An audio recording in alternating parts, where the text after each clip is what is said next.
Oh, look at me. I'm retarded. I'm a globe.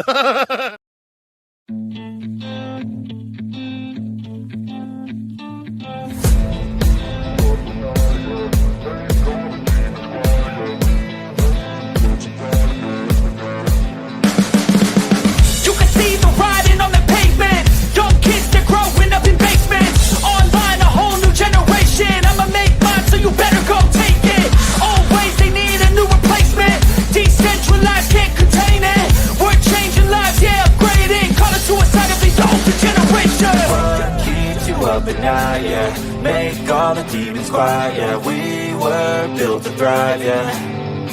I think that we've all had enough. What keeps you up at night, yeah. Make all the demons quiet, yeah. We were built to thrive, yeah. I think that we've all had enough. Yeah, I think that we've all had enough. Sick of dealing with the old plan. They know that we're calling it wrong. You got me like, oh yeah. I think that we've all had enough. They know that we're calling it wrong. Hey, it's too late to try to go contain it. A generation fueled by creation. We live lives on a small screen nation. We control the airwaves, no negotiation. I refuse to think we need saving. Something good will come from creation. And when we think that the world is too anxious, we'll adapt, evolve, survive and save it. What keeps you up at night, yeah. Make all the demons quiet, yeah. We were built to thrive, yeah. I think that we've all had enough. What keeps you up at night, yeah. Make all the demons quiet, yeah. We were built to thrive, yeah. I think that we've all had enough. Yeah, I think that we've all had enough.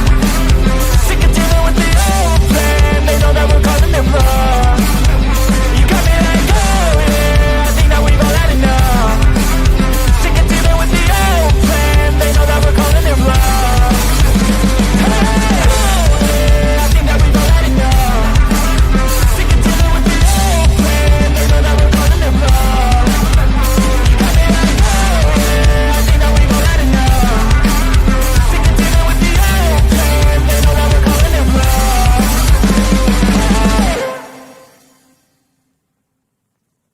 The whole system is designed to disconnect you from your intuition. Why?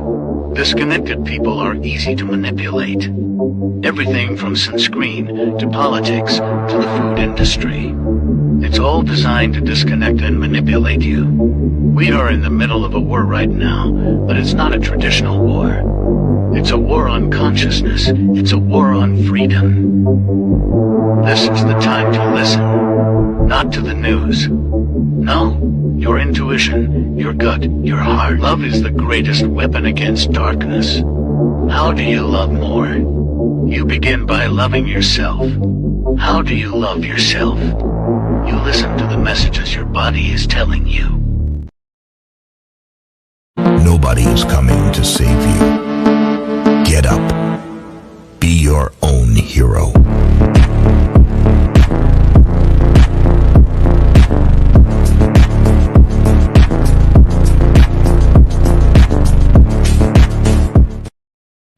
Slaves used to work all day, every day, with no pay. But they got free food, water, and shelter. Today, we work all day, nearly every day, and we get paid. But the money we make, we spend on food, water, and shelter. We're still slaves. The only thing that has changed is the illusion of freedom. I'm scared, Dad. Do you trust me, son? Yes. Come on, son. Rule number 1, never trust anybody. Stop!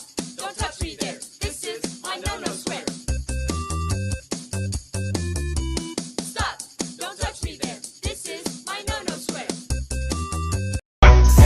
What? Now let me see you what?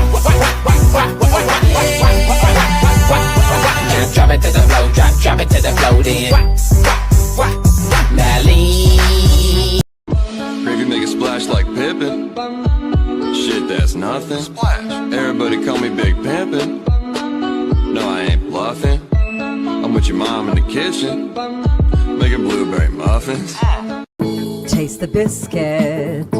Taste the goodness of the biscuit. Taste the honey sauce. Taste the goodness of the biscuit with the honey sauce.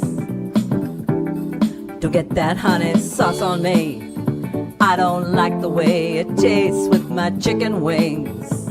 Chicken banana, chicken banana, chicken banana, banana, banana. Hey man, just want to let you know that sometimes you gotta shut the fuck up. You gotta shut the fuck up. And this current time is just one of those times you gotta shut the fuck up. I don't think you're a bad person. I just don't want to hear you talking anymore. You gotta shut the fuck up. I remember when I lost my mind.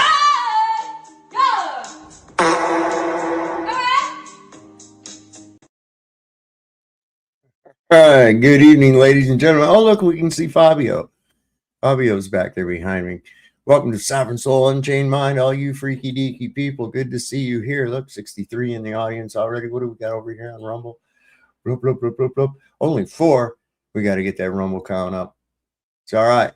Anything that gets cut from YouTube will still be on Rumble. So there's that. Anyway, let me make that work over there so I can monitor it. If I can get it to work here. Stupid ass thing. Anyway, Sunday. Here we are. Look at who do we got? Saddlebum with us. We got Weedlander here. Veronica Joseph. Heresy Seed. The Joality Realm. Hell yeah, man. DeWitt Straight Lace is here with us. Mojo's here. Marcy Chan. Only up dudes. Not down dudes. Only up dudes. And we've got, let's see who here. Stripe 6. Peter W. We got who else? Eldon Bean, Mojo, Mr. Mojo Rizu. We got Heron Song is here with us, and let's see, Heresy Seed, good old Heresy Seed, Marcy Chan. I got all these people. Look at you guys are just chittering everywhere in the fucking chat over here. Chitter chat. Look at that shit. Billy Boogie, welcome, Billy Boogie. That's a new one. I'm seeing a lot of people been here quite some time here with us. And Nate X, the original, not the substitution. Never only get the original X, not that fake shit. It's kind of like the real McCoy. You don't want a fake McCoy. You want a real McCoy. Lots of knockoffs. There's people trying to cash in on that brand, so make sure that you have the only real X, Nate. Okay? Now, that said, this public service announcement. Do you know where your kids are? Oh, my God. Brian Tucker, the Brian Tucker. Good to see you, my friend. There you go. You're aboard already. Welcome aboard. The Love Boat. What else we got? Jay Heighton, N7. What is this? Dave, you are not right. Changing the order to drive compulsive. Yeah, I know. I was wondering if anybody noticed it. Thanks for outing yourself as a compulsive. Good job. Woo. Damn. What do we got going on? Sounded like the ad council. Yeah, well, I was going to do voiceovers. I thought about it before, but never pursued that. Just never did it. You resemble that shirt? Yeah, that's a pretty good one. This is from Las Vegas. I got this. I've had this probably 10 years. I got shirts that I've had forever, man. I don't know how I hang on to them for so long. Look at there. Marlene Brown is here with us again tonight. We got Effie Nation. Good to see you.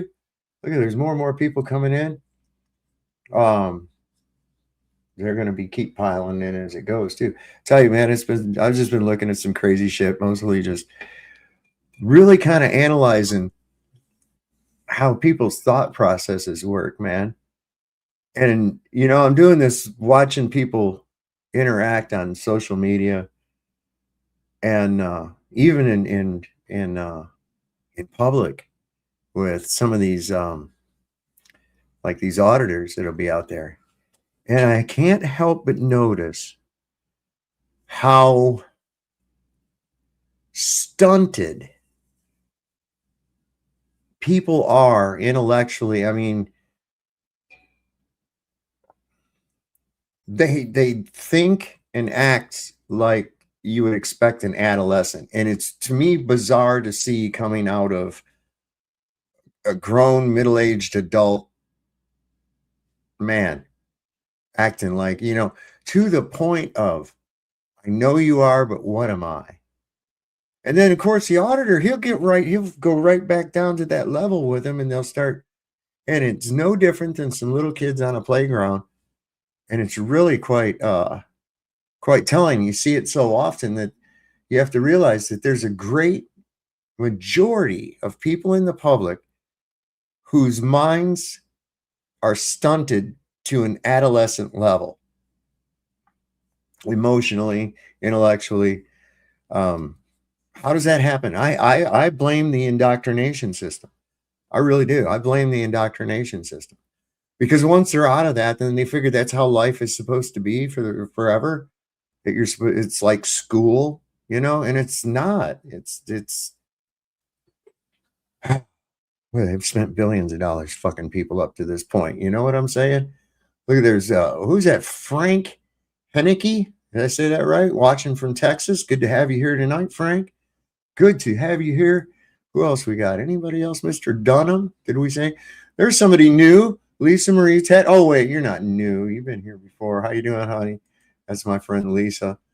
Let's see who we got. Real Flat Man 23. Good to see you here, my friend. Well, I'll tell you, you know, I love to get these people into this quagmire that they want to get themselves in with, and I'll tell you, you want to really get them stuck in the bug, man. You gotta hit them with this gas and water. It's, dude, they flip the fuck out, and the stuff that they'll come up with to justify this impossible condition that they postulate is amazing to me. It is fucking amazing to me. I can't even fathom it. You know, I'm like telling the dude, I said, look, man, you know, can you create an isolated volume of gases without something to put it in? Well, it's impossible. I know, right? Why? See? Well, show me a sealed container with a grating. Yeah, I can do that, man. That's easy. That's easy fucking shit. So let's see. I can demonstrate a specific volume of gases with a physical container. I can demonstrate a pressure gradient in that enclosed, isolated volume of gases. And I can create a vacuum using a physical container, right? Now, can you do any of those three without one? See, because that destroys their whole little fucking fantasies of going to space. And because most of them are incels and they think that, well, if Earth women won't have me, I'm sure I can rape a Martian or something. And that's it, you know. It blows their whole little fantasy of going to space and growing potatoes out of their poop and all this other fucking nonsense that they want to come up with, man. Okay, so now that we're done with all the science fiction shit that's in everybody's head, can we get to what's here? What we're dealing with here? Meanwhile, the demons are running fucking wild here, and you're looking into the sky pretending that there's things there that are not. Is that the reason they want us looking out there? So we're not really looking here to see what the fuck is going on? Or if we do realize how shitty it is, well, that's all right. We'll just go to another planet. We'll grow our potatoes in our poop. And yeah, there we go. Sure, that'll work. God damn, man. So easily led astray. So easy. Oh, blue man bad, mean red guy good. No, they both suck, man. They both suck. Donkey balls, man. Don't even, you know, dude, that was really piss poor timing. I heard you went boop as soon as I said sucks donkey balls, and you came on, and I went, oh, tell me you don't do that. He's a Fits good right guy. in with the sequence of events I just had. Oh no, what happened? Oh, just one of those things where like one thing compounds to another. So I finished up eating. I was gonna come on a minute ago, but I finished up eating, and I was doing my dishes. And I had a bowl in the sink, little porcelain bowl, and I dropped a knife on it, shattered the bowl, right? So then I'm picking the stupid thing up, and I didn't cut myself, but I poked myself enough to make it bleed and be annoying, you know? Oh, God. So I get done doing that. I'm like, all right, whatever. I sat Then down I and slipped and spilled rubbed my drink. cut. Then I slipped and rubbed my cut finger in Tabasco sauce, and it Yeah, was no like, kidding. But what then I else could you spilt my fuck? drink after that. Now I'm Oh just like, shit! you know what, Chad? Stop, regroup, chill out for a minute. Just a whole series of bullshit. I've had that happen before. I And hate then that. I'm donkey balls. I come on here, and it all makes sense. So yeah. Oh my god! Yeah, I had made a comment today that I said there is no law trivial enough that the police will not kill you over it. I said they killed people because they had an expired sticker. And they're so cowardice. They're so cowardly that oh, we have to do everything for fucking officer safety. We have to be, we can't, we want to go home to our children, so that's better. Well, terrorists want to go home to their children too. You're no different. You're economically terrorizing people on the side of the road. You're stopping people and fucking with them when they aren't doing anything. What the hell, man? And how do you, I mean, just imagine that. You don't have your little suit and shit. And you just go up and start fucking with people that are standing there not doing anything. You're liable to get your ass kicked. Yeah. And so because you got this suit, you think that that's just a license to do that shit? I want a job where I have to feel men's crotches and put my hands in their pockets and shit and then filch through all their personal effects. What kind of fucking retard wants that shit? Actually, a cop was shot here last night, and the guy's still on the run, I guess. And it's not one of them news things. It's not fake. It's real. I know people who are talking about it personally, but yeah, I guess the guy's still on the run. Was it Brian Young showed one the other day where it was all these cops. They were hunting this guy. He killed a deputy or something on the roadside, and they had like 150 different units looking for this guy with drones and everything else like that. The dude didn't go down without a fight, man. He shot like 3 more fucking deputies before they finally got him. But meanwhile, the crackheads are looting the fucking Dairy Queen. Nobody cares. They're all looking. I don't even know how it went down or whatever. I know he's got like his family members and stuff are asking him to turn himself in, but I don't know what happened. Maybe the guy deserved it. Who knows? Listen, I automatically, and I know it's wrong, but my first instinct about when I hear about something like that, cop was shot on a traffic stop or some shit like that. Yeah. The first thing I think is that's probably somebody you fucked with one too many times. Or somebody who's been fucked with one too many times. Never created a victim or anything, just always getting pulled over for fucking bullshit, seatbelt, a sticker, hey, what's in your car, that kind of fucking shit, and finally get enough of it and say, you motherfucker, you've ruined my life enough. That's the first thing I think, because I don't see anything useful that they're doing. Other than economically terrorizing people, and especially in this time right now. That's even worse. How can you do that to your fellow man? Knowing times are tough, you're going to give him a ticket for something fucking stupid where nobody got hurt, and you have the discretion to let him go.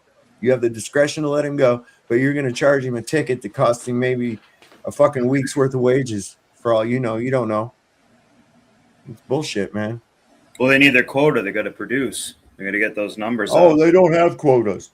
Yeah, they do. No, we don't have quotas. They always tell you that they don't have quotas. They do. But it's not on the books. You understand? It's not on the books quotas. It's kind of implied or suggested in an innocuous way. Sergeant Jones, I've noticed that you haven't written very many speeding tickets this month. The appropriate response is yeah, and it's like it's a 28. Well, would he accept that, there wasn't anybody speeding? That's good, right? Right. We're doing our job. Right. Surely you're not looking at this penalty that's designed to keep people from speeding as a source of revenue. And that would be a conflict of interest, don't you think? Especially when the guy goes to court and the fucking judge, prosecutor, and the goddamn public defender all get their goddamn paycheck from the same place. Talk about a fucking stacked court. Yeah. You don't stand a chance. That's why you never want to go in that court well. Never want to go in that court well. Stay out of there. Show up by special appearance. Learn how to do it. Well, you know that like in your high school, like that meathead bully who thought he was going to be a pro athlete who blew his shoulder out. Yeah, he's a cop now, and he's still a piece of shit.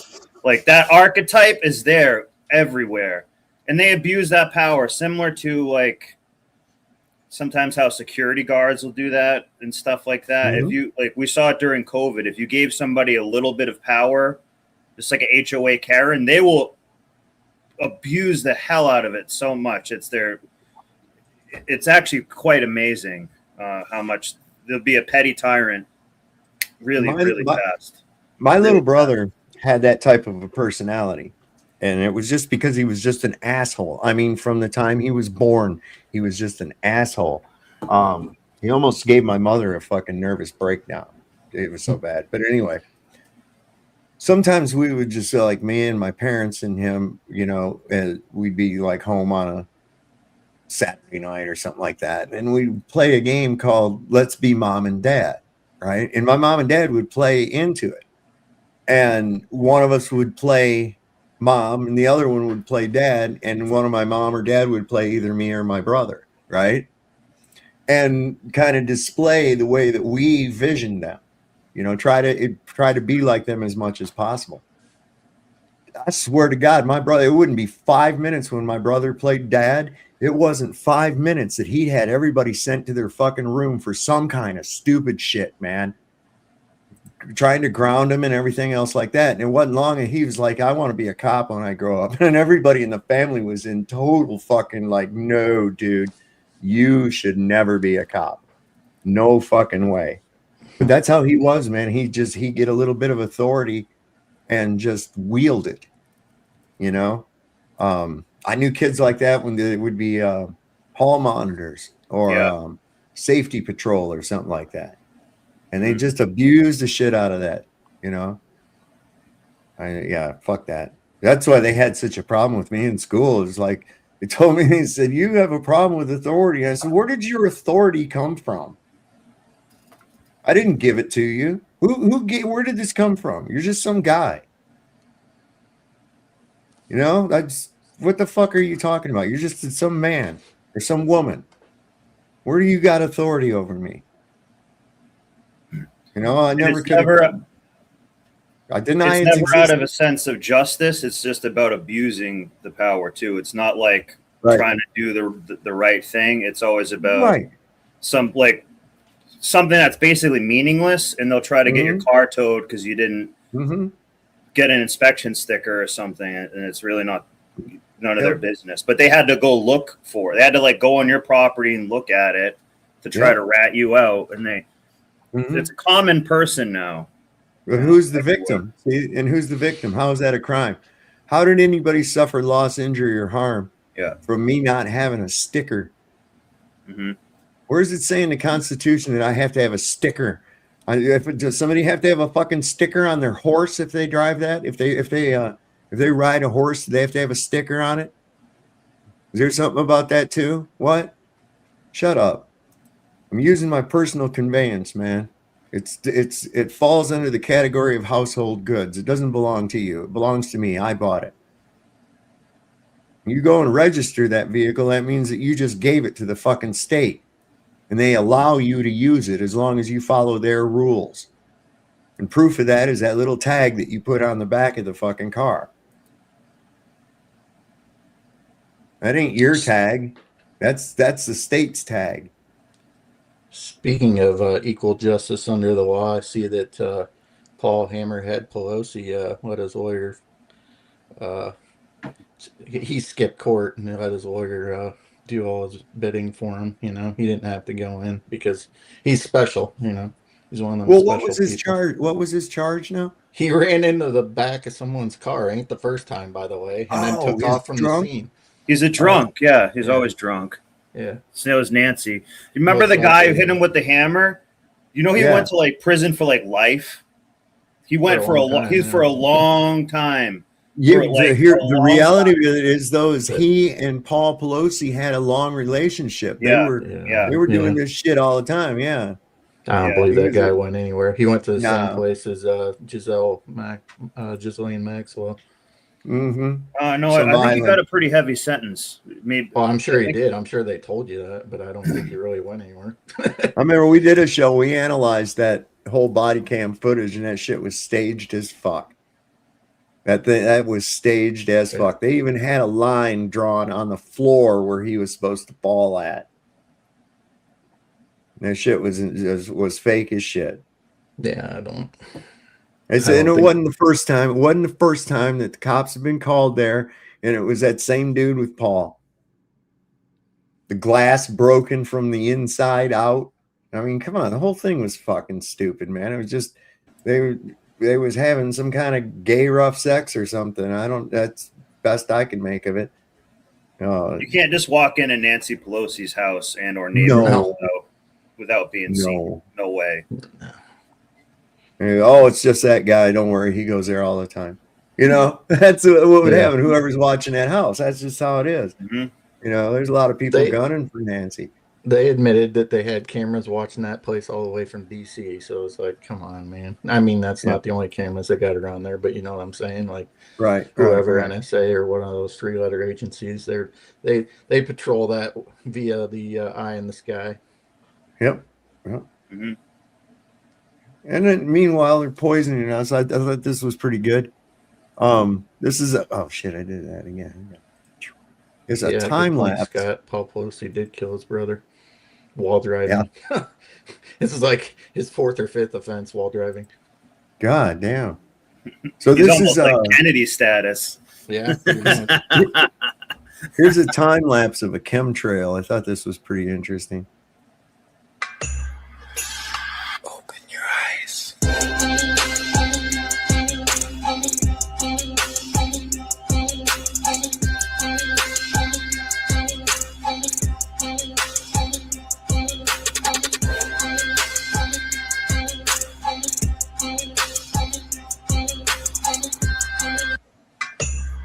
Look at that shit. And you see it falling. You know, in real time, you don't see it like that. But like that, that's just like you just sprayed fucking bug spray on a garden or something, you know?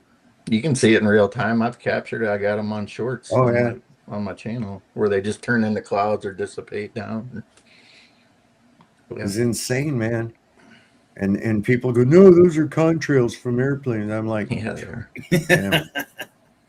Yes, you're right. Some of the times they are, but not every single time. So that you know, that's their logic. It's like, yeah, sometimes they are. Yep. Yeah, they are sometimes. But the thing about them is, if you watch them, they dissipate behind the plane at the same speed the aircraft is going. Contrails, yeah.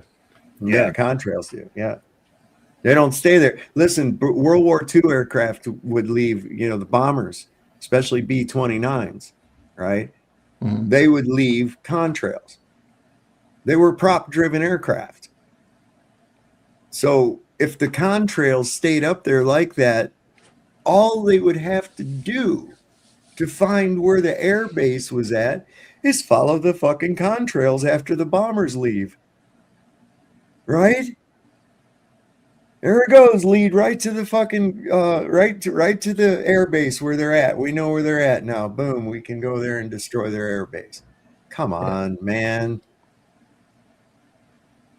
I live right next to an airport. You can watch all the commercial flights take off and land. None of them have chemtrails behind them, right? And any of these ones that do have chemtrails, they're going off. They're coming from some military installment somewhere. Yeah, they ain't going to no commercial airport. I think they're drones, man. I think they're not even got pilots in them. Both, yeah. Yeah, you know, they just because we already know they can drone control 747s, 757s. I think that's actually what's going. You know, it's easier than having a loose piece of the puzzle that could talk. Hey, listen, after 10 years, I was a chemtrail pilot and my conscience got to me and I wanted to come out and tell the public. If you don't have any of those people, that's less fucking exposure you've got or chance of exposure. So I think that, yeah, a great majority of them are drone aircraft.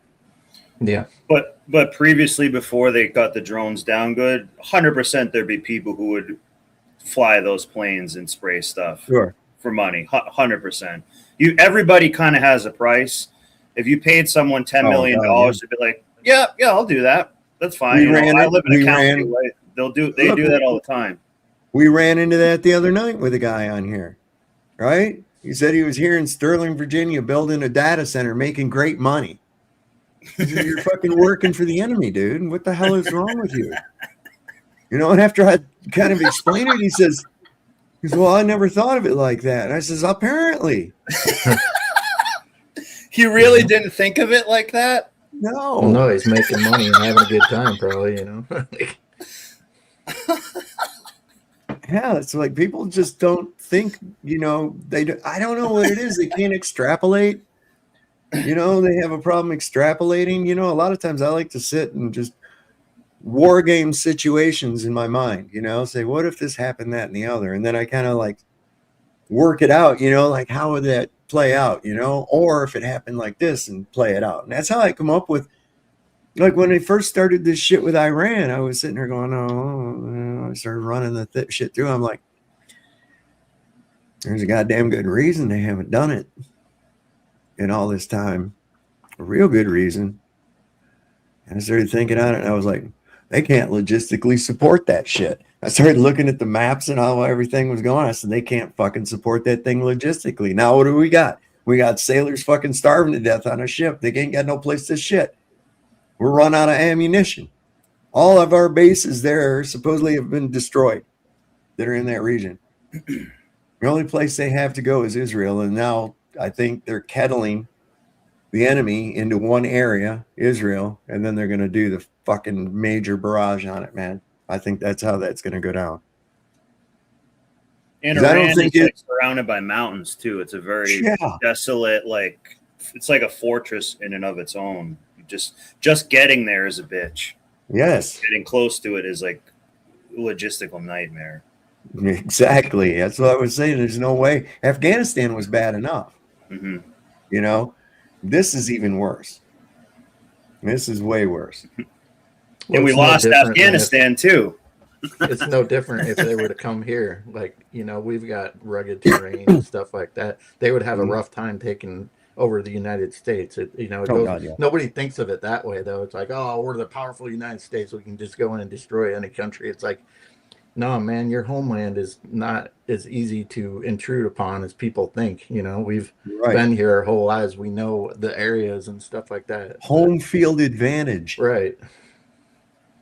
Yeah, that's like with Vietnam. That was that. You were fighting an indigenous population, right, who were fighting for their homes, their families, and their lives. What was the GI? What was he fighting for? He didn't want to fucking even be there, man. Right. He didn't even want to. Yeah. See, it was just like. Yeah. So how do you expect to really stand up against that tenacious of an enemy? Yeah, there's a really good quote that summarizes this by some like Afghanistan guy who got captured. He said to one of the people, he said, "You have the watches, but we have the time." So in other words, United States has more technology and stuff. He's like, we'll just do it forever. Like we don't give a shit. We'll just do it forever because this is like what we believe in. And like, we also don't have a choice, but like, and they actually kind of won. Like we just gave them a ton of weapons and stuff in Afghanistan or left a ton of weapons. And like, that wasn't an accident. Won. That wasn't an accident neither. That wasn't an accident. Be prepared for some engagement in Afghanistan. To go collect it? No, not to collect it, to go fight against it. There's no money in collecting it. There's money in selling more weapons and destroying them on the battlefield. You understand? That's how these people keep their stock portfolios full. See? They're all invested in Dynacorp and Northrop Grumman and all these other manufacturers. And so when there's war, there's stocks in, you see, It's all about that. They don't give a fuck about these soldiers. They get out there and wave a flag for the cameras. They don't give a fuck nothing about that. They're as soon as they put that flag down, they're looking at their fucking stock ticker. That's the reality of that situation right now. It's like Donald Trump saying, you know, oh, they haven't been deployed long enough. What in the fuck are you talking about? You went off half-cocked and you can't back up your actions. You need to, if you're going to be commander-in-chief, one of the main roles of a commander is to make sure of the welfare of his soldiers underneath of him. That's your primary job, to objectively complete the mission and to provide and help provide for the welfare of your soldiers, because you depend on them. You depend on them. What the fuck good are these people going to be if they're malnourished, half suicidal, half fucking crazy because they haven't touched land in over a year? I mean, what in the world? What kind of a fighting force is that going to be? It's just madmen on a ship. Well, you ever heard the thing where they say soldier means like soul dyer? Yeah. In a sense, like that they are, you know, pawns, you know. So I don't and unfortunately willing pawns. Willing pawns. And that's why I tell people, man, I see kids walking into a recorder's office and I'm going by and I'm like, dude, stay the fuck out of there, man. Trust me. Stay the fuck out of there. You know, and they'll look at me kind of funny and go on in, and I just shake my head. I'm like, God damn it. It's the only way these fucking dumb kids learn, too, because they hit them up with they tell them, oh, this thing's great. Look there, you're going to be in Hawaii and surfing with your buddies, and look at all this. And you get to fly in helicopters and all this other bullshit. Yeah. You get in there, and boy, I'll tell you what, you want to see something funny. That recruiter who is so friendly and so nice to you, as soon as you sign them fucking papers, that's done. That's all done. Now you're treated like the most fucking lowest rank of human. Like, you know, you're not the same person that they were just talking to. It's amazing. I have a friend that lives at Fort Bragg, and they don't have AC in the camp or hot water. The barracks, yeah. They don't have running AC in North Carolina. Like, it's a shit show. Like, yeah. Where was this? It's like an embarrassment. Where at Fort Bragg, which used to be Carolina. called Fort Liberty, so North Carolina. Yeah. So he lives just off base, but he goes there, you know, to the gym and works there and shit. And he's like, they don't even have AC and stuff. Like, it's like an embarrassment. He won't admit that, but it's like, come on, man, that's an embarrassment. I'll tell you what, you're going to go into a branch. I'll tell you this right now, though. You're going to go into a branch who's got the best fucking conditions, the best chow, the best fucking barracks. The chair force. The Air Force. Yes, sir. Yes, sir. Let me tell you something, man. When I went to the replacement depot, at the 21st replacement depot, to get my orders when I landed in Frankfurt, Germany, they kept us in these Air Force barracks, right? 2-man rooms, nice furniture, carpeting, bathroom. Each room had its own bathroom. Just fucking nice, right? Then I get to my unit, and it's this building with 12-foot, 14-foot fucking ceilings, all big, huge hallways and shit, 4 to 6-man rooms, bathroom down the hall, communal. Man, it was a complete difference, man. They're always the first ones at the chow hall too, because they don't have to get in the formation and march all the way down. No, that they're already there. They're free to do what they want, you know. Air Force is kind of like it's sort of like kind of strict college. Kind of, yeah. It's the chair force, man. Mm-hmm. Yeah. If you're gonna go in, that's the branch right there. Yeah. Marines. Nah. Yeah, they get a good ego in there, man. But listen, and that's something people forget too. These Marines who rely on their strength, their muscle, and everything else, they're on those ships too, you know. Oh yeah. Yeah, they're on those ships too. The Navy is kind of like who drives the Marines around. Yeah. See, the Marines work completely in conjunction. In fact, the reason that they're called leathernecks is because back in the day, and I mean way back when there were sailing ships, they had a high leather collar on their uniform coat, and it was thick. It was thick. And this was to prevent the swipe of a cutlass cutting your fucking head off when you were doing hand-to-hand aboard ship fighting with your sword. And that's why they're called leathernecks. So they have always been with the Navy. The Navy and the Marines always work together. And even though they act like they hate each other, it's kind of a love-hate relationship.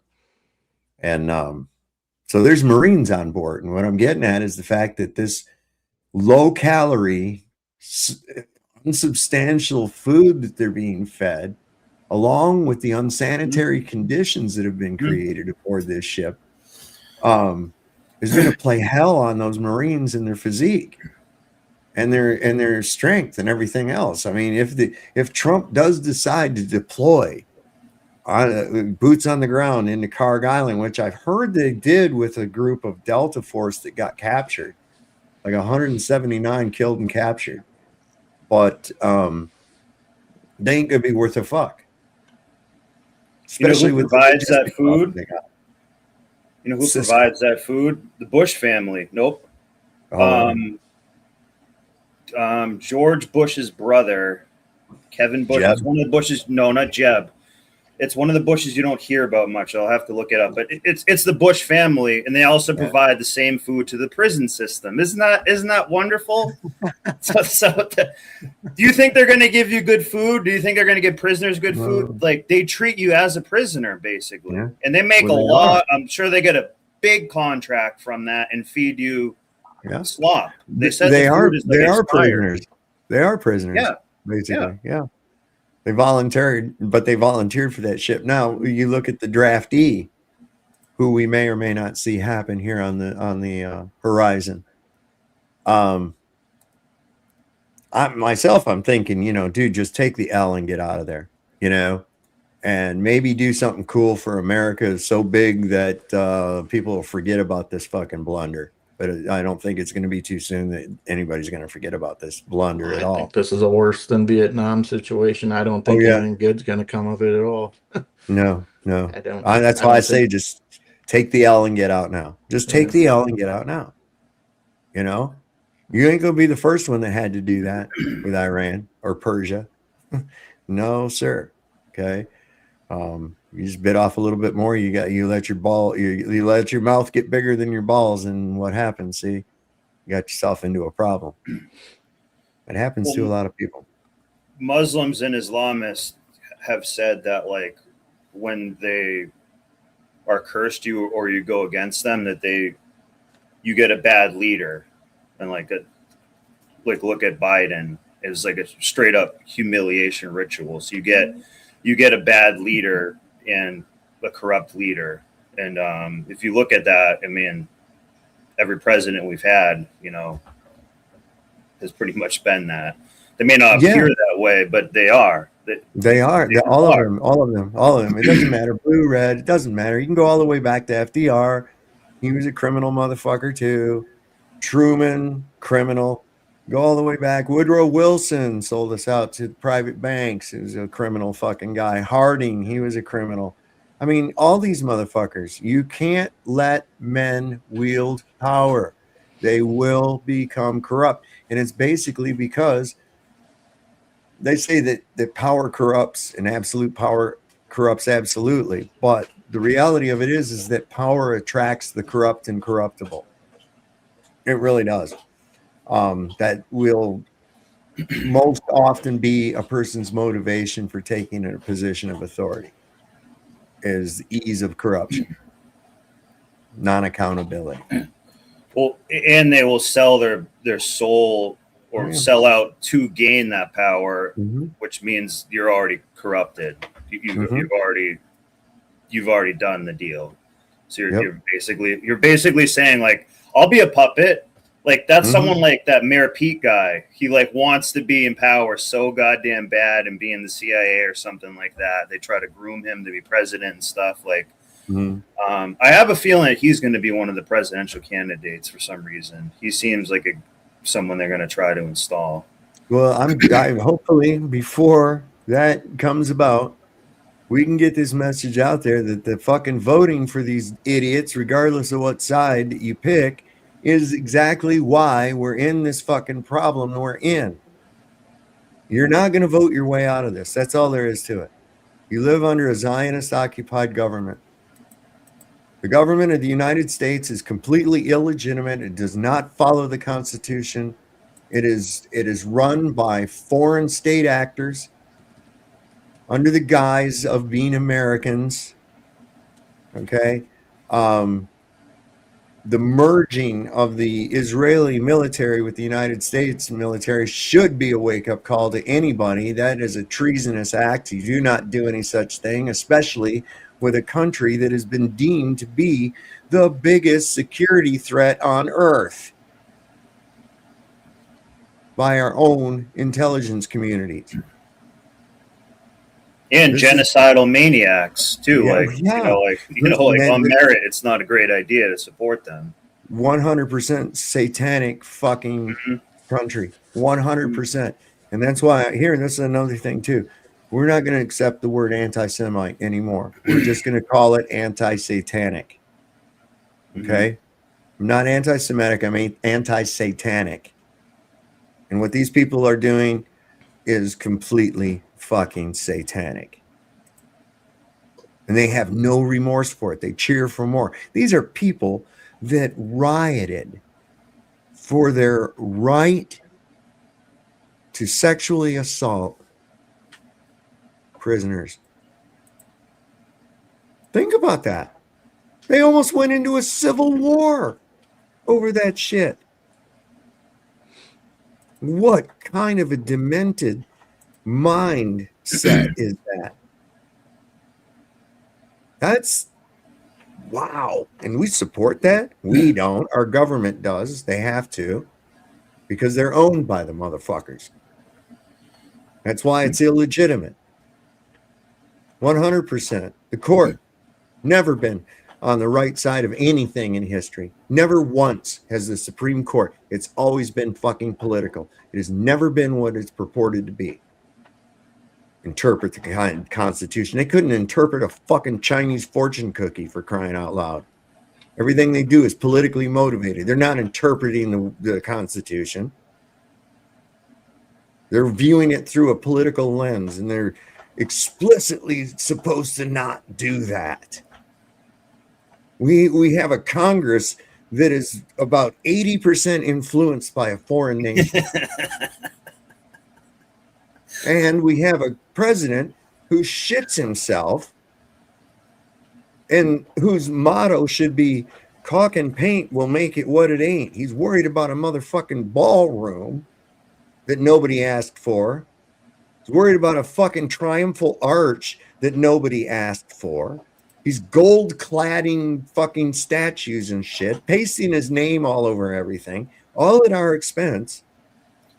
Well, he wants a ballroom with 2 A's. That's basically, I'm serious. I think that is the more the motivation behind that. And then underneath it, there's a whole bunch of infrastructures and tunnels and shit. One of the first parties they had at that ballroom, you know, a lot of stuff's inverted. He's like, oh, we're going to have the top Congress people and AI, basically every demon you can think of. Yeah. Not 1,000 of them, 999. What is that inverted? 666. They fuck with you like that. Like there's no way they're not put there. They troll you with this shit. Mm-hmm. Well, I mean, we have the Kennedy Center. Bad. We have the Kennedy Center. Why in the fuck do they need this for? What is the actual reason that he said everybody's been asking for this? Nobody asked for this. No. Why do you need basically a fucking dance hall? Okay, You can't even fucking dance, bro.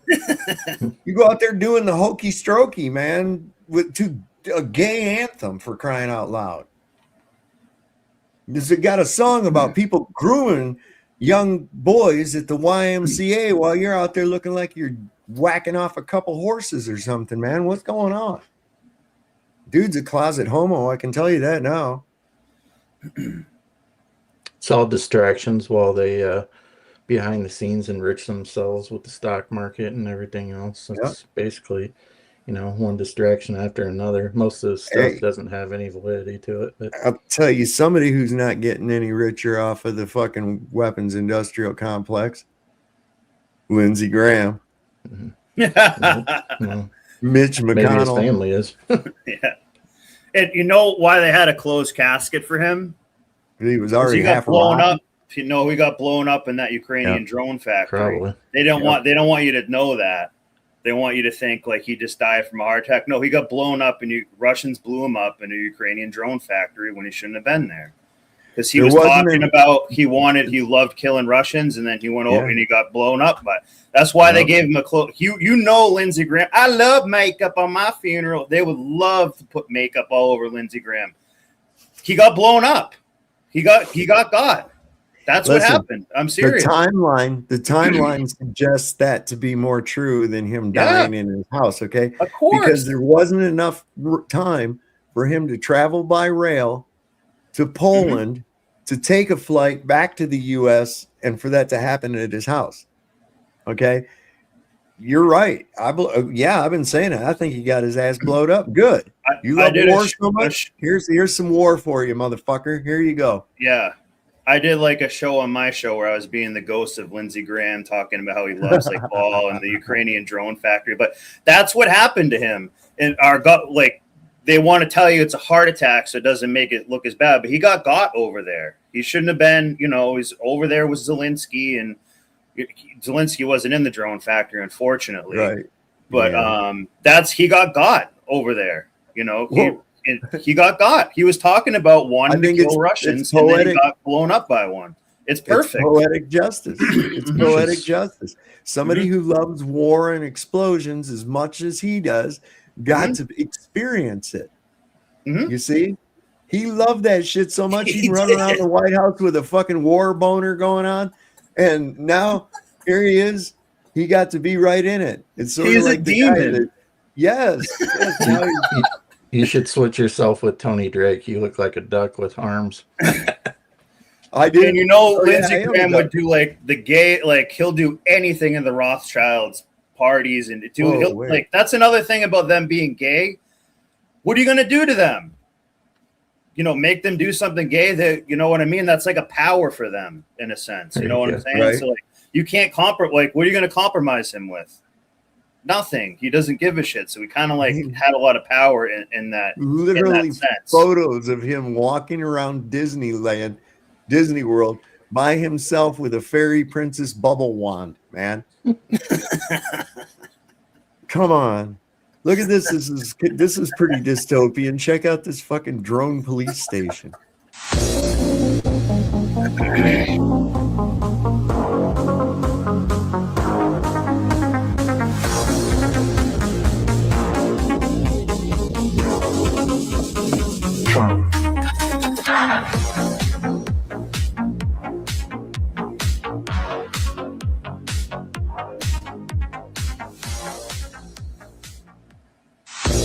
I bet you 12 gauge buckshot will take care of that fucker.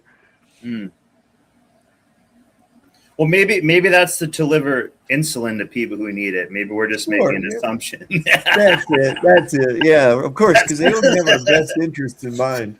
Remember, they're going to have drone delivery, right? Maybe we're going to have the drone delivery with Amazon and everything, right? And everybody says, yeah, that's so great. That's so awesome. We don't have drone delivery, but we got drone cops. So what the fuck, man? Come on. And we do have drone delivery. They're using them to deliver bombs. They're using them to fuck. Lindsey Graham got a delivery. Yes, he did. Yeah, he received a good delivery. And Satan's probably pissing up his ass right now. We can only hope.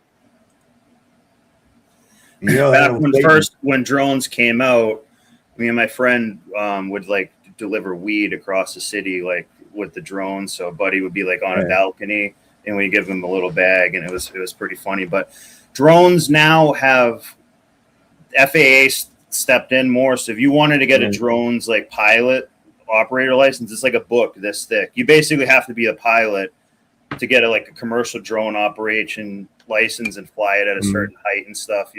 That's kind of all gone now. Like was probably like 10, 12 years ago, maybe even a little bit more. You can't really mess around with drones the way. Well, actually, if you understand what the term licensing means, you know what a license is, right? Kissing up to the state. No, it's what it is that they make a right that you have. They legislate it as illegal, and then they sell that right back to you. Okay, and always under the guise of public safety, because public safety is the creed of tyrants and the mantra of slaves. Okay, that's what they always use to run this shit on you. Public safety, it's for your own good. You have to do this because it's for your own good. You have to wear a seatbelt because it's for your own good. Otherwise, we're going to economically terrorize you. That kind of shit right there. See, that's what licensing is. For instance, a hunting license. You have a right to forage for food as a free man upon the land. But they took that right from you and they sell it back to you as a privilege. I never looked at it that way. Yeah, that's because you're operating as a corporate slave.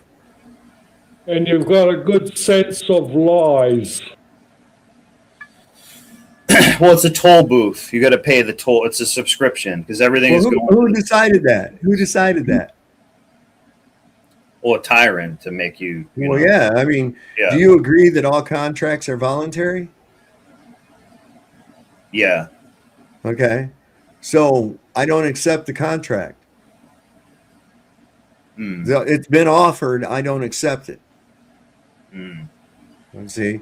And the thing is this now, if it's a policy of the corporation, i.e. the United States or the corporation of the state that's incorporated under the United States, okay, that makes me an employee of that corporation, and therefore I am liable to it. I don't have a say in it. I gave up that right by being a citizen. But I have the right to refuse the contract if I'm not a citizen. Same thing with the mandate. A mandate is just a strongly worded request that is only valid when the requestee accepts it. Outside of that, it's not. Other than that, it's not valid. All contracts must be voluntary. Oh, you got to think of it you got to think of it from a different story. Well, how do I not be in the contract then? Well, you join the contract when you identify yourself as a citizen. But if I'm a citizen, I can't vote. If I'm not a citizen, good. There's no need to. That's stupid. That got us into this problem in the first place. Used to be that it could only be landowners that voted. There was a time that you had to be a landowner in order to vote. Then they broadened that scope. Well, as far as for representative and anything to do with taxation, only landowners had a say in it because they were the only ones that were paying taxes. The skin in the game, yeah. Right. So you come down to it where we have today, like with property taxes, right? You've got people that live in their own houses, their own property, who are concerned if the property tax goes up. But then you've got people that live in multi-dwelling complexes like apartment buildings and things like that are not paying property tax. They don't directly see themselves paying any property tax, even though it's rolled into their rent or their lease or whatever else, right? They don't see that. And so they don't care. And so they'll vote for things that'll increase the property tax. See? See how that works? See, because they benefit from it, even though they don't see that they're inadvertently paying that property tax on top of it. They only see that they're benefiting from it. They don't see the strain that it puts on the property owner. And so they shouldn't be allowed to have a vote because they're not directly involved with where the cost comes from. But now they do, so we've got a problem. People don't know that. It's like everybody knows who the president is, and they fight and they scramble about who the fucking president is, and they argue and they hate each other. You know? But the most important, closest connection that they have to that entire fucking process is their district representative.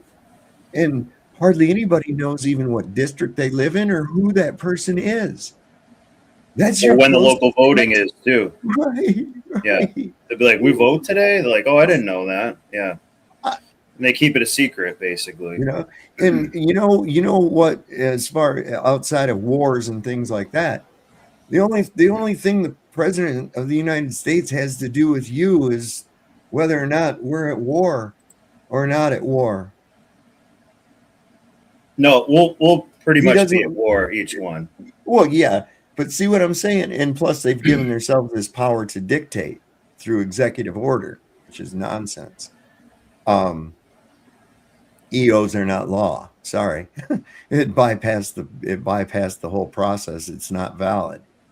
Any law or policy that is repugnant to the Constitution is null and void. Marbury versus Madison. So we've been playing this game. We accept it. We agree to the contract, and therefore so it is. You understand? And that's where we're at, man. That's where we're at. You're anything that has to do with the budget, taxation, anything that has to do with money at all, always starts in the House of Representatives. And the American public deems that as one of the most inconsequential parts of the government. I don't get it. So much so that they don't even know who their own fucking district representative is. They don't even know. They might know who their senator is. You know, which is even further of a connection because there's only 2 per state. Representatives are 1 for every so many people of the population. That's why different states have different amounts of representatives. And so the guy that's the representative from your district, that's the guy to be concerned with right there. If you're in this whole fucking game. But these people don't even understand the fucking game, but they want to play it. That's what's so fucking crazy. They don't even understand it. The dog's back here having a little... He's the sweetest thing in the world, man. I swear to God. He's old, but he is the sweetest dog. I swear to God. He is something else. Really a good dog. All right, Fabio. Making up stuff about tetanus and rabies, and even with rabies doesn't exist. They just poison the dogs. They hit the dogs with 13 vaccinations to keep the vets in business. There are no rabid dogs running all over the place, and even still, the first vaccination against dogs was injected into their brains, and then they said that the rabies vaccine worked after it killed the dog. So, like, think about that. And then they hit them with 12 more vaccines because they need to keep the vets in business. This whole system is about keeping these, I mean, if you want to get into terrorism, right, because that's what it really is, keeping these terrorists in business who are constantly just poisoning the people and poisoning the animals to keep that system going. If a vet actually cared about your animal, they wouldn't be injecting your animal. Oh, bring little Timmy over here. Let me stick him 15 times like a pincushion. No, nobody would do that. Nobody would do that to their animal. It doesn't make any sense. You can't inject poisons into an animal and expect it to be healthy.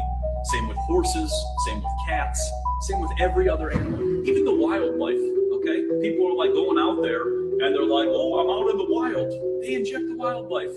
That's why the deers are spinning around in circles out in the forest, because they've been vaccinated by the government. That's all it is. You know, so people have to be aware of this, and they have to say no. Like, that's it. You just have to say no. Whether it be your dog, whether it be your cat, whether it be your grandma, defend your family and defend your animals. That's your constitutional right. And anybody who forces it onto you, you can tell them, you know, you already know. I'm not going to say it, but I could say a lot of things that would, a lot of censored words right now. But that's what you need to do. Like, that's what it is. I don't trust those fucking things. I don't I had no idea about that. So I've got a tetanus shot years ago when I went to, it shows how useless the doctors are. I went and had a knee problem. He's like, oh, well, you do tree work and stuff, so just take a lot of ibuprofen. I'm like, I'm here because I don't want to do that. He's like, oh, well, while you're here, we'll give you a tetanus shot. Yeah. That messed up my arm for like years. It would twitch and keep me up at night. And I went and saw a naturopathic doctor, and they said the tetanus shot has got mercury. You know, a lot of the vaccines have metals, so I was able to get most of it out with something. But I never thought of it was about. I'll never get another, you know, tetanus shot. But they try to sell it to you. Oh, like if you're working on a rusty fence and cut your hand, you know, they make it seem like something that might actually happen.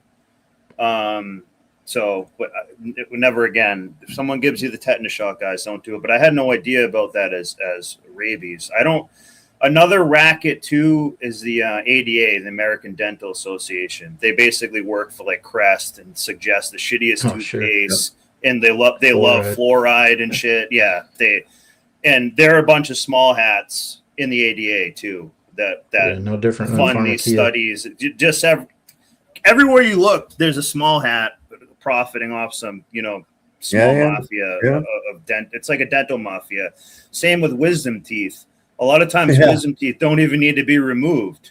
And think of how sick. And then what do they do too when they remove a tooth? Oh, we'll put a mercury filling in it for you. Let's put that in there. Well, it's insane. It's insane. The whole thing is, look at here, a customer cured is a patient cured is a customer lost. Okay. And I see this all the time. People that they're taking a handful of fucking pills, and it started with one. And then because of some fucked up shit that happened to them from that, they have to take another fucking thing. And then that gives them some other fucked up thing that happens to them, and they have to take another pill for that shit. And it's just until you fucking die. You know, I mean, it's like that's all they do is try to they're selling pills. They're drug dealers is basically all they are. You know, and what really upsets me about it, and in some cases, and probably in many cases, I'm not going to call them physicians, the doctor isn't aware. Okay, that's how he's been trained. Okay, that everything can be cured with a pill or cut it off or dig it out or some shit like that. They don't treat a patient. So we don't even have patients or physicians anymore. We have doctors. And what's a doctor do? Well, if my door comes off the hinges and I don't have the right shit there, I can doctor it up so it still gets by, right? That's what doctoring means to me, that you rigged it up so that you can get by. I don't want that. I don't want that. I want a physician. I want somebody that's going to treat me as a patient, to treat me as an individual, not as a symptom. That's what they do. They treat you as a symptom. Consequently, we have specialists and everything. We got a right foot baby toe specialist, and we got a belly button specialist, and we got all these fucking specialists and everything. It's like, dude. Well, because we have to refer you to that specialist. Pass it along 5 times. So that's part of the game. That's why they have that too. An ND, naturopathic doctor, does the same schooling plus 4 years of their own. They always get paid less than a regular doctor because they're a better doctor, so you see them less too. And the pharmaceutical companies don't want to help them as much because they don't want you to be on any pharmaceuticals. But when they ask for them, they won't give it to them. So they're like, "Oh, well, you need one of the better doctors to do that for you." This is why you don't see very many DOs anymore, doctors of osteopath. because their approach to medicine was just exactly what I was saying. It doesn't follow the Rockefeller pharmaceutical guideline. Okay. And they treat the patient the same thing with the nurse practitioner does the same thing. Well, at least they used to be. They were trained to do the same thing, up to and including, kind of asking, well, how's your life going? What's going on? Everything good? That kind of stuff. Because a lot of times it can be an emotional reaction that physically causes something to go wrong, right? And hey, maybe you tensing up a little bit, worrying about shit you shouldn't, maybe you relax a little bit, that kind of thing. Let's try that out. Let's put you on. I'm trying to remember what that is. It's a natural not a sedative, but like it relaxes you, kind of. It's the same thing that you get off of like warm milk. What am I thinking? Tryptophan, and try to relax a little bit maybe and see if that's not doing it, because I'm not finding anything physical in you. What kind of work do you do? Is there some kind of a thing that you do repetitively? Kind of walk me through what you do every day, and that gives the doctor an idea of what you've been doing, but instead what they do now, you go into the thing and he's like, I keep getting these cuts on my arm. Okay, well, we're going to stitch them up. And instead of finding out why you're getting cuts on the arm, they just keep stitching them up and sending you out the door. Come to find out, you keep putting your fucking arm in the fan, and then, hey, maybe you should stop putting your arm in the fan and it would prevent these cuts, I'm not saying that that's an actual thing like that, but that's the kind of approach difference that we see between a doctor of osteopath and an MD, you see, or an MP and an OD. They're different, but they've weaned out the other in lieu of the pharmacological bullshit, because they can sell more pills and build more wings and do all this other and get the fancy machine that goes bing, They diagnose you like a mechanic diagnoses a car, right? They have a checklist like a PMCS, right? Like, oh, do you got a cough? Oh, do you got this? And they match it up with a list of stuff from other, either their books or other doctors have written into a computer. It's like, oh, you must have this, so we're going to give you this, It's basically the same way a mechanic would diagnose your car. It's no different. Doctors and surgeons have been shown to be like the biggest narcissists and stuff. Like surgeons in particular have like a god complex. They want to be like, I am in control of you. I'm your god. I am so above you. Ha ha ha. And a ton of them actually have really bad credit. If you go work at a car dealership, doctors nig their money. They are not good with money because it's very strange. They're very narcissistic. They're not there to be like, well, it's fed. A selfless doctor anymore. That's gone. That's done with. Listen, it's fed by the people themselves because of the perception they're given and taught to have of a doctor. And I've seen it take place in real time. Everybody's in a hospital room with somebody they know and everything like that. And then the doctor comes in and everybody's like, oh, like he's some fucking important dude. Authority figure. And he's just a dude wearing a butcher coat. Yeah, he's just wearing a butcher coat. Who gives a fuck? Right?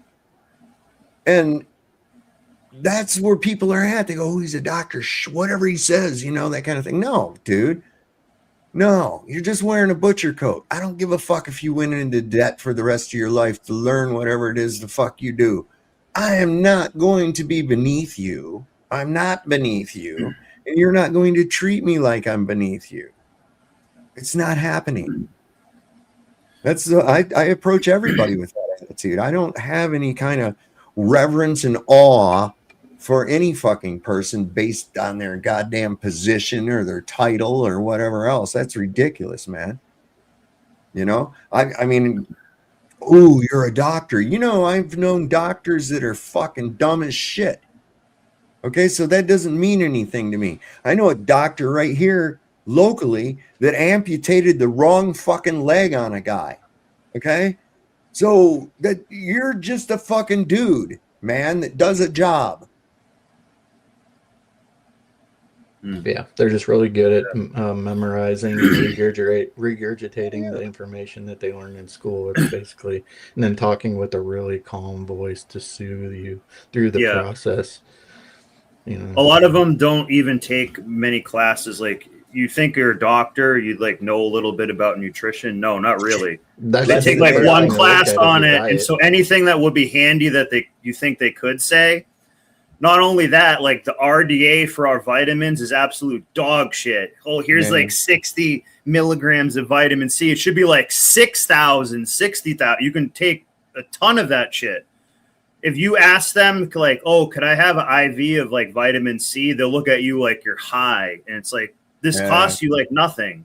So like, they're trying to make practical advice, they'll look at you like it's crazy. They're trying to ban over-the-counter vitamin C. That ought to fucking tell you something right there. Oh anyway, my God. LJ wanted us to play this video, so we'll go ahead and do that. Well, okay, I broke it. Oh wait, got to turn the sound down. That helps. First, they didn't claim suicide. They said he fell, and then they said he hung himself. None of this adds up. The timeline is worse than the Epstein timeline, and the broken glass in his room points to a like. God damn it! What the fuck, man? Give me this thing back at the beginning. For crying out loud. When did the real life Truman Show really start? Let's start at President Truman. Truman was FDR's vice president and became president upon his death. This was the transition period from the radio to the TV. He was the first to give an address from the White House on TV. He was the first to recognize Israel. He set up the modern national security state. This was the beginning of fully surveilling the population. The Truman Show. Truman spearheaded the formation of NATO, which expanded the worldwide military-industrial complex. And he approved Operation Paperclip, effectively merging Nazi Germany and America. And the Cold War was a silent agreement with Russia. Truman supposedly authorized the nuking of Japan. America had the monopoly on nukes, but let Russia aggressively pursue nukes for the next 4 years. Obviously, nukes are not real. It's part of the Truman Show. Look at Galen Windsor, who went around eating radiation but lived to 82 pretty smoothly. Truman was a product of the Pendergast mafia machine. The election was completely rigged, just like all elections within the Truman Show. Look, that same election catapulted LBJ. All elections are fake. This election was completely hijacked. Look. This is James Forrestal. Forrestal authorized all the expeditions to the North Pole and Antarctica. Unironically, Truman forced Forrestal into an insane asylum where he unalived himself, supposedly. At first, they didn't claim suicide. They said he fell, and then they said he hung himself. None of this adds up. The timeline is worse than the Epstein timeline, and the broken glass in his room points to a likely struggle.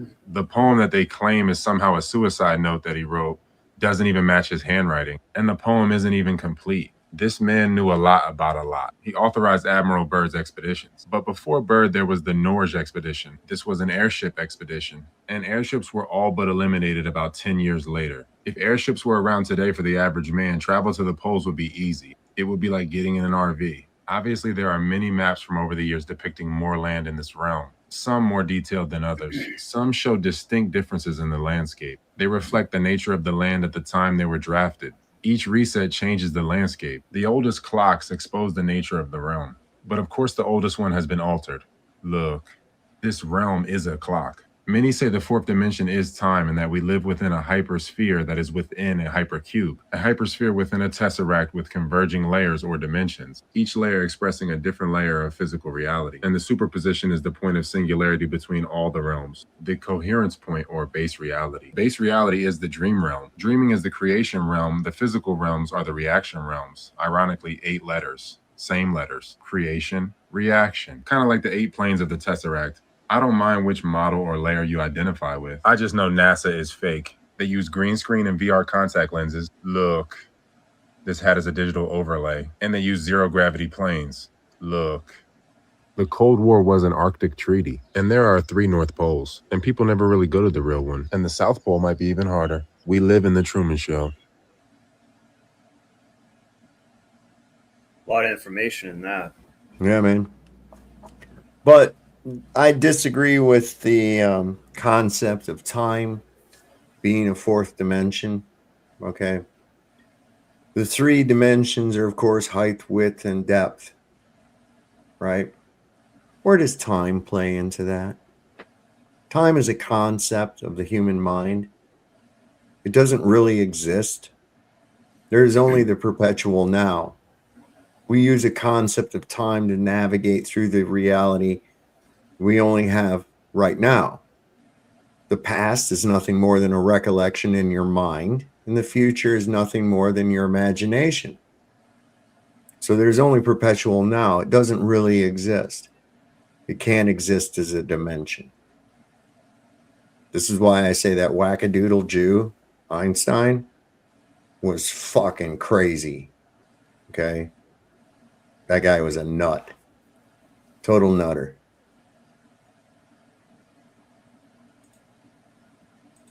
We're not going to accept him. But yeah, I do believe that the destruction of airships was to prevent that kind of thing.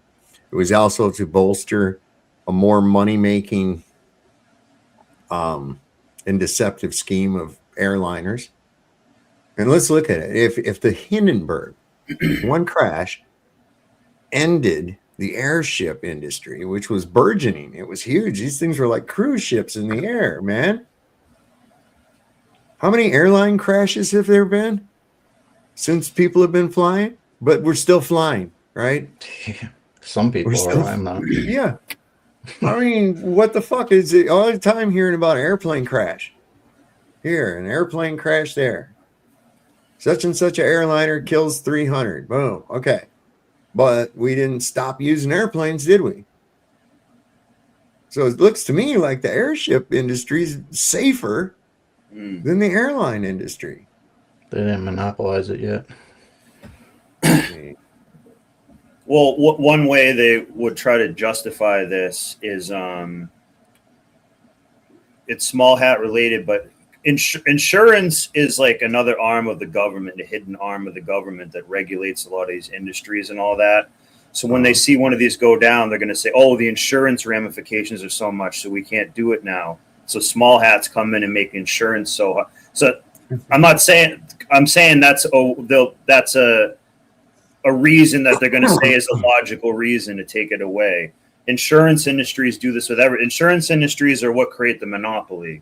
If you're going to drive your car, oh, you got to have insurance, like, shit right, like that. Well, see there again, that's part of that right, mm-hmm. And that's been, but that's been torn into you or placed into you through this deception of turning a right into a privilege. You understand?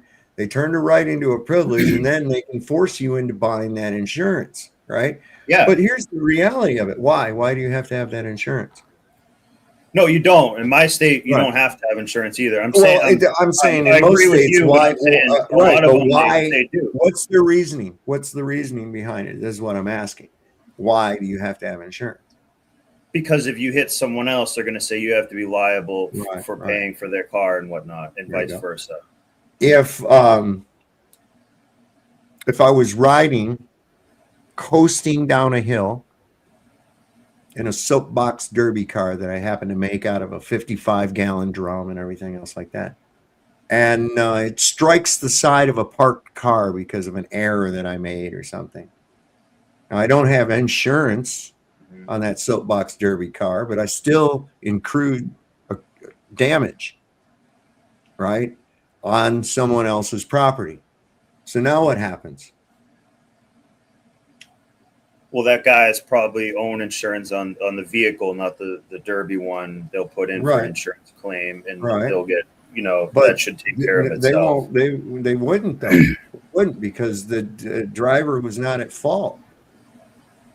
They're not going to pay off for something that wasn't your fault. Well, I know they won't, but that's the way that it should function. So where are they going to recoup their cost at? Property owner.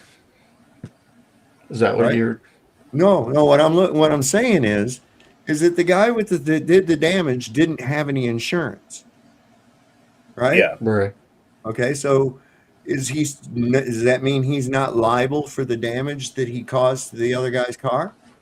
Oh, car. I thought you say somebody's property. No, he should be liable. That's right. So it's a civil thing, right? That's a civil thing, and he would be liable for that. So whether or not he had insurance, he's still liable for the damage that was accrued, right? Yeah. Okay, so what's the point? What's the point? Well, so small hat. What they do is they take that money and go play in the stock market with it. No, and I everything. know what they do with it. I know what they Is do what with it. They do with it. So Right. So it's what only I'm for their saying. I think advantage. they applied that to the blimp thing. Is what I'm saying. It could be a mechanism what they do because they do this all the time with stuff. My state, you actually don't have to have insurance if you don't want to, which is actually pretty cool. Well, in fact, look, here's the thing. Now, I think it's probably a good idea to have insurance, you know, but I don't think that you should be forced into having it in order to freely travel on the roads. I don't think it's wise to not have it, right? I just really don't.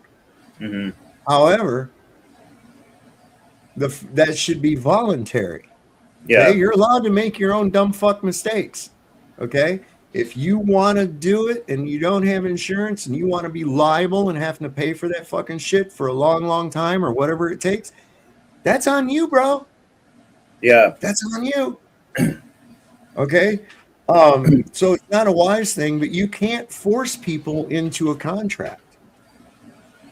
Yeah, my state you can you don't have to wear a seatbelt or motorcycle helmet if you don't want to, which I like that. When I had a motorcycle, did I wear a helmet? Yeah, I did, but I like that you don't have to. And if you forgot your helmet or something, you could still drive home. What do you think about the absurdity of a motorcycle cop giving somebody a ticket for not wearing a seatbelt? Never thought of that. Yeah. Well, think about this. You're going, say, the speed limit's 55, and you're going 61. Okay. And a cop passes by you. And he goes a little ways before he's able to, get all the shit. And he does a fucking U-turn in traffic. It's a double yellow Turns line. on some distracting fucking lights. Pulls you over mere feet from the edge of the road where traffic is going by. Gets out of his car and comes over to your window to let you know that you were being unsafe. So he did all this unsafe shit to come tell you that you were being unsafe by going a few miles an hour over the speed limit. Think about the irony in that. That's just fucking stupid. And this is the kind of stupid people just take for granted and deal with every day, and they're just like it's normal. There's no logic in that. There's absolutely no logic in that at all. There was more danger from what the cop did than what the guy that he stopped was doing. But who's going to come protect you when somebody breaks into your house, Sav? I protect My me guns, if somebody breaks into my Yeah. house. You know? But another way, that's Did you know another way. the police are not obligated to protect you. We pay taxes so we get our roads built. Come on. Oh, the We roads. pay taxes so the police can save us. Another way Did you see where old bootlicker Jake Lang? He got his rights stomped all over and got arrested and shit. And they, I guess, found mushrooms in his fucking U-Haul and charged him with magic mushroom possession and some other kind of fucking bullshit. Still, his rights magic. involved. They searched him without a warrant. It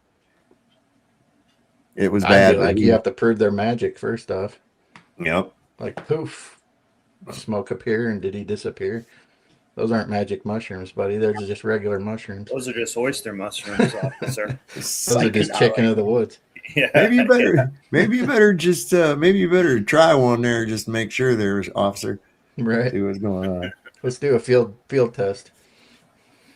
Pretty soon he's over there grooving to some fucking hippie music and shit. Good. He's out of our way now. Another way they can get you with the insurance is like, so when I had a motorcycle, I never insure. I used to actually not insure a lot of things because I could, because I liked not doing it. But if I took a motorcycle trip and then I went to another state. It was like Pennsylvania. I went to that 3 Mile Island place and rode around there.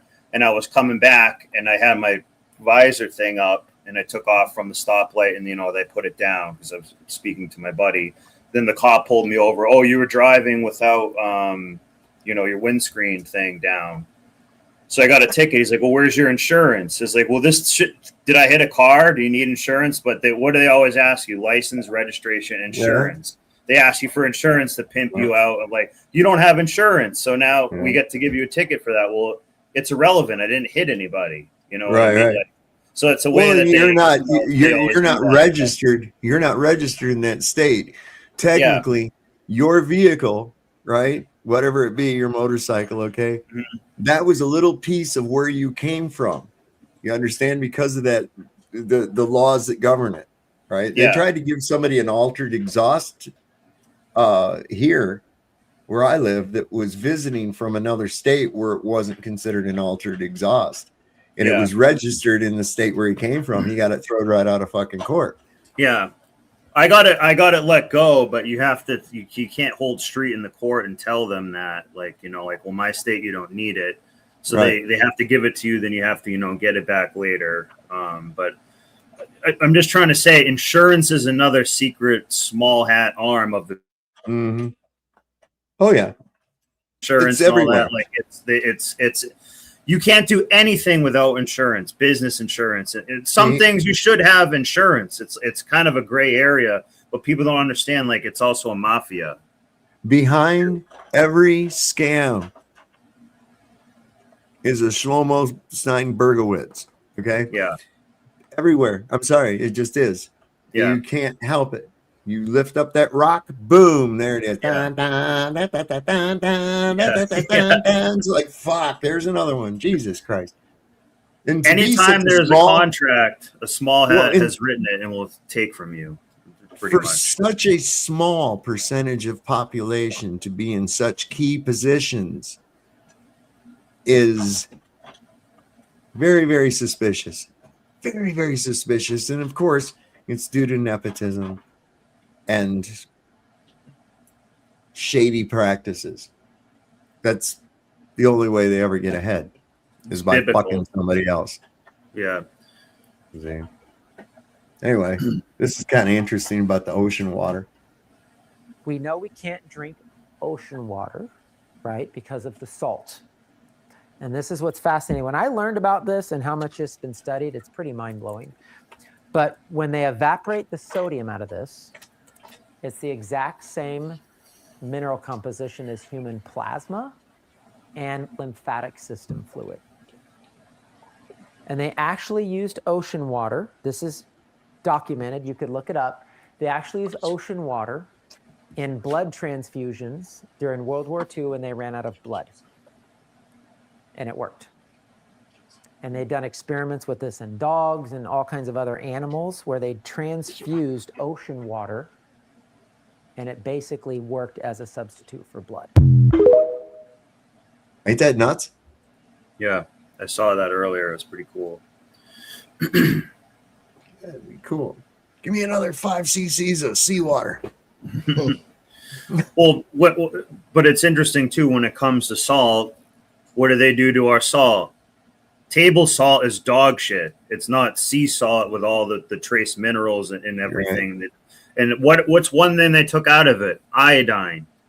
If you don't have enough iodine, you actually can become retarded. Like when you're a kid growing and you don't get enough iodine, you can actually be it. So basically, if you don't have enough iodine, it can really lower your IQ. We're seeing the results of that. We're seeing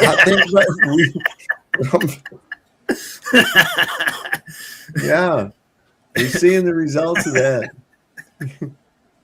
It makes people sick too. The diseases. Iodine is important for the immune system as well. That's just it right there. People are asking the wrong question. They're going, "We need health care. Everyone needs to have universal health care." And it's like, wait a minute. Why in the fuck is everybody sick? I got healthcare insurance. I don't ever fucking use it. You know why? It's through my wife's work, right? It's good insurance. But you know why I don't use it? Because I don't have to go to the fucking doctor. I don't go to them. I don't, you know why? Because I don't want to be sick. They will make you sick. Everything is inverted in this world. Okay? These places designed to heal you are actually designed to make you sick. You got to look at everything through that inversion lens. Everything is fucking inverted in this world, man. And God, I don't know how people can't get it. After so much time, it's like the Charlie Brown football thing, you know? Here, Charlie, I promise I won't pull the fucking football out in front of you this time. And he does. You know, it's like, okay, how many times are you going to fall for the same fucking trick over and over? Yo, but that was this. This is a different thing. It's every fucking thing. That's what people don't get. Stop compartmentalizing. That's another thing the school does too, is compartmentalization. Because everything is connected, but they separate everything into compartments. Science, math, English, geography, blah, blah. You know what would be more exhilarating would be a class that incorporates all of those things at once, all of those things together, show how they're all interconnected, that it's not compartmentalization.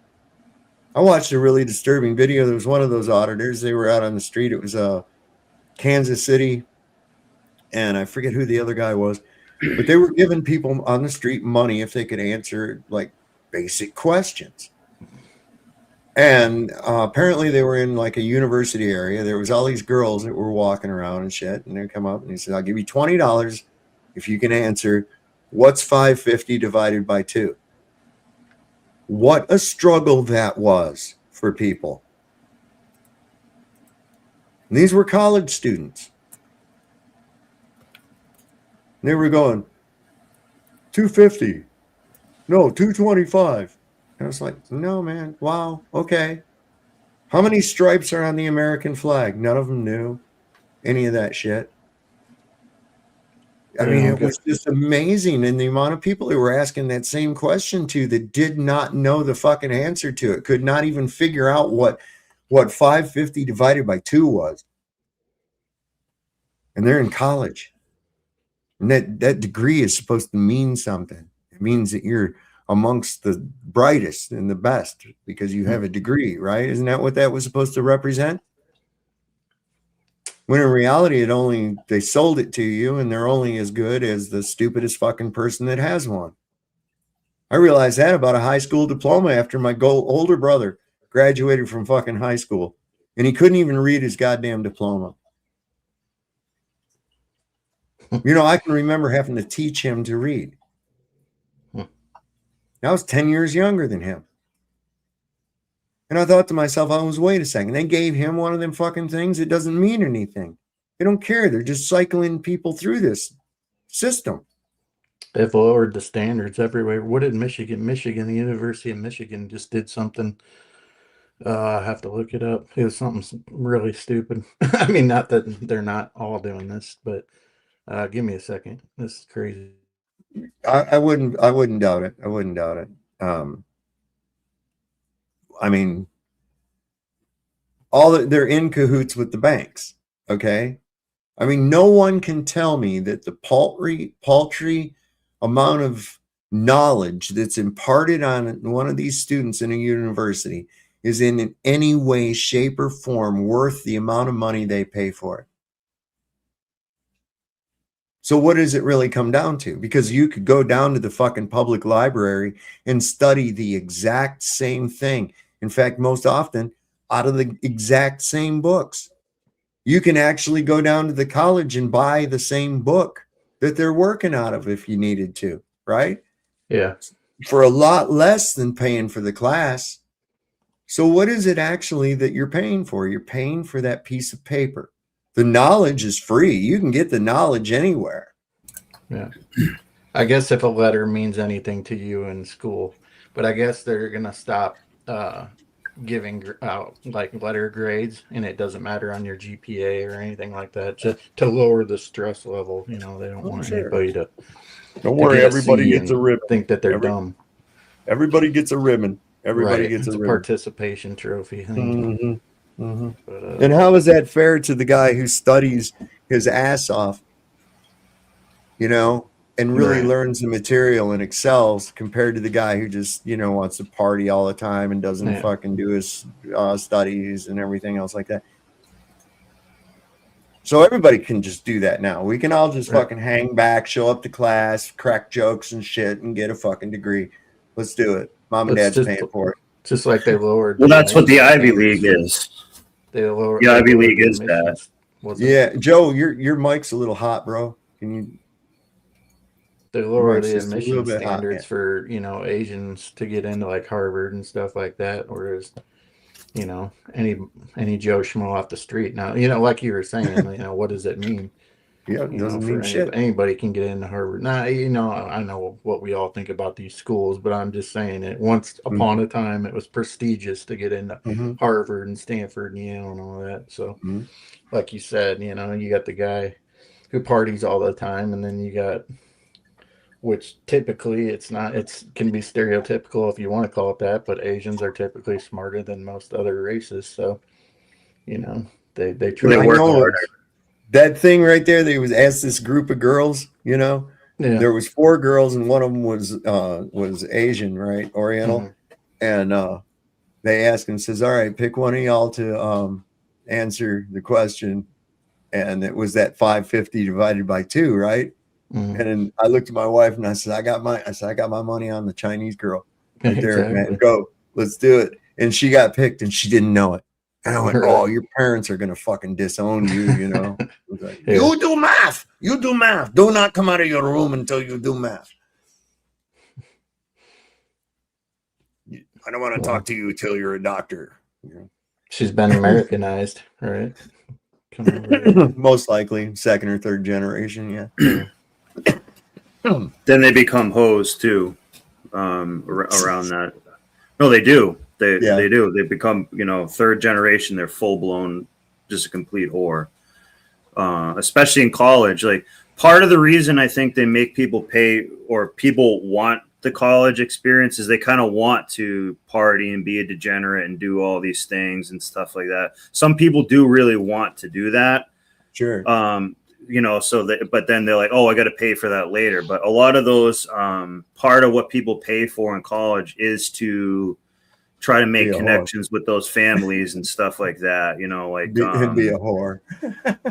yeah, because they can't do it in their hometown, so they got to go to a new location to be a whore. And they say, oh, I was only a whore because I was in a sorority. That's the only reason. Please. It's a sorority, not a sorority. You guys got it. Yeah. Hey, we got Andrew join the panel. Taste the biscuit. How you doing, Andrew? Taste the goodness of the biscuit. Oh, doing well. I'm only chiming in for a little bit here because. Let me guess, you're on break. You know, I work at a college. No, it's Sunday. Oh. Well, that's right. It is. No class on Sunday. Yeah. So anyway. Why not?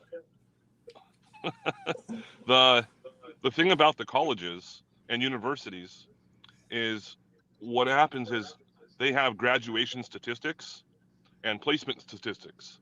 So what they're doing is basically just pushing people through to increase their numbers. Private colleges, there's something called the 70-70 rule, meaning 70% of the students that enroll have to graduate, and then 70% of the people that graduate have to be employed in their field of study within 1 year. And that's for private colleges. But for state-funded universities, like let's just go with UC Berkeley, they have a 0% replacement rate. They don't have to put anybody. So private colleges, though, which is the majority of the colleges, like Harvard, Stanford, MIT, you know, that kind of thing. Yeah, they have the 70-70 rule they have to follow. And that is in order to continue getting something called Title IV funding. Title IV funding is where students can get a loan from the government to go to school. And that has a maximum of, I think it's 90%. The other 10% have to be cash paying students or using military benefits like the Montgomery GI Bill. And this is one of the reasons that a lot of colleges will push students through so fucking, like, I don't put up with that shit. I'll fucking tell them, you're not going to fucking graduate. You're in my class. And like, I'll just flat out tell them that. But the thing is, a lot of colleges, universities will, if you fail a class, you have to pay for the class again.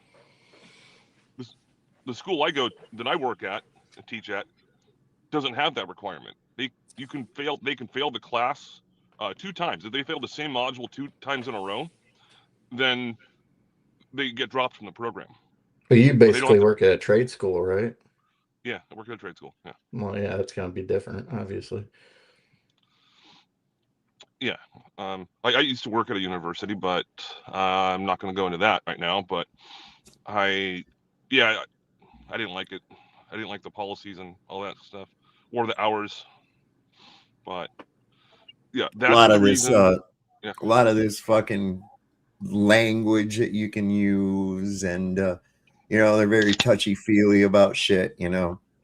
Really, that's what I find about some of these schools and shit like that. I wouldn't last 5 minutes at one of these fucking places. I'd be in HR every other minute. I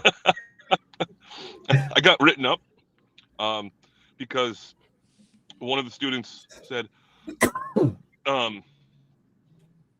I think COVID. I think I have to go home." I was like, "COVID isn't real." And what now? He didn't like you're, that. You're breaking up all over the place. You're breaking up all over the place. Oh, you're roboting pretty bad, Andrew. Sorry. Okay. Say it again. I'll join in later. All right. No, my reception's shit.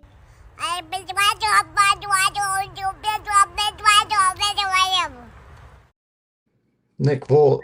What? That's a good one. What happened to? Wonder what happened to old Nick Volt? I don't know. You think he's still teaching school? I don't know, man. Maybe not after I told people this is what you're fucking paying for right here. You're paying a year's fucking salary for your kids to learn that you can tell the size of the sun by using some math in a quarter. Shut the fuck up. God damn it. Hey, Sav, I'll kick your ass if you come pick me up from the airport. Yeah. I'm going to fly out there. I need you to pick me up from the airport so I can kick your ass. Okay, Nick. Sure enough. Makes you think you're even going to leave the airport, man. Come on. God damn it. You should have coaxed him into the car and then tased him when you got him in there. And he never had any intention of coming here from California. He was going to fly out here. He was drunk as shit. He fell on his ass trying to sit in his chair. Fell right on the floor, man. It was funny as hell. I was like, oh, was that your demonstration of gravity for me? And I was like, good God, dude. Have another drink, bro. Damn, that was funny as hell. Poor guy. What was his name? Nick Volt's not really his name. It's some kind of. I don't remember what his real name is. Like Nari Mawahi or some shit like that. They all got freaking aliases. Yeah, I think his name was something like Narwi Mahali or some shit like that. I don't know. It was really a weird foreign name. You have to come across a Glover that does use their real name, but no, they're embarrassed. They're embarrassed, man. They're embarrassed. It's that simple. I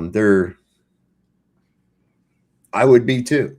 And these people that fight so hard for it and everything, they're not genuine at all. They're government stooges. They're there to just troll and fucking disrupt the conversation. That's all.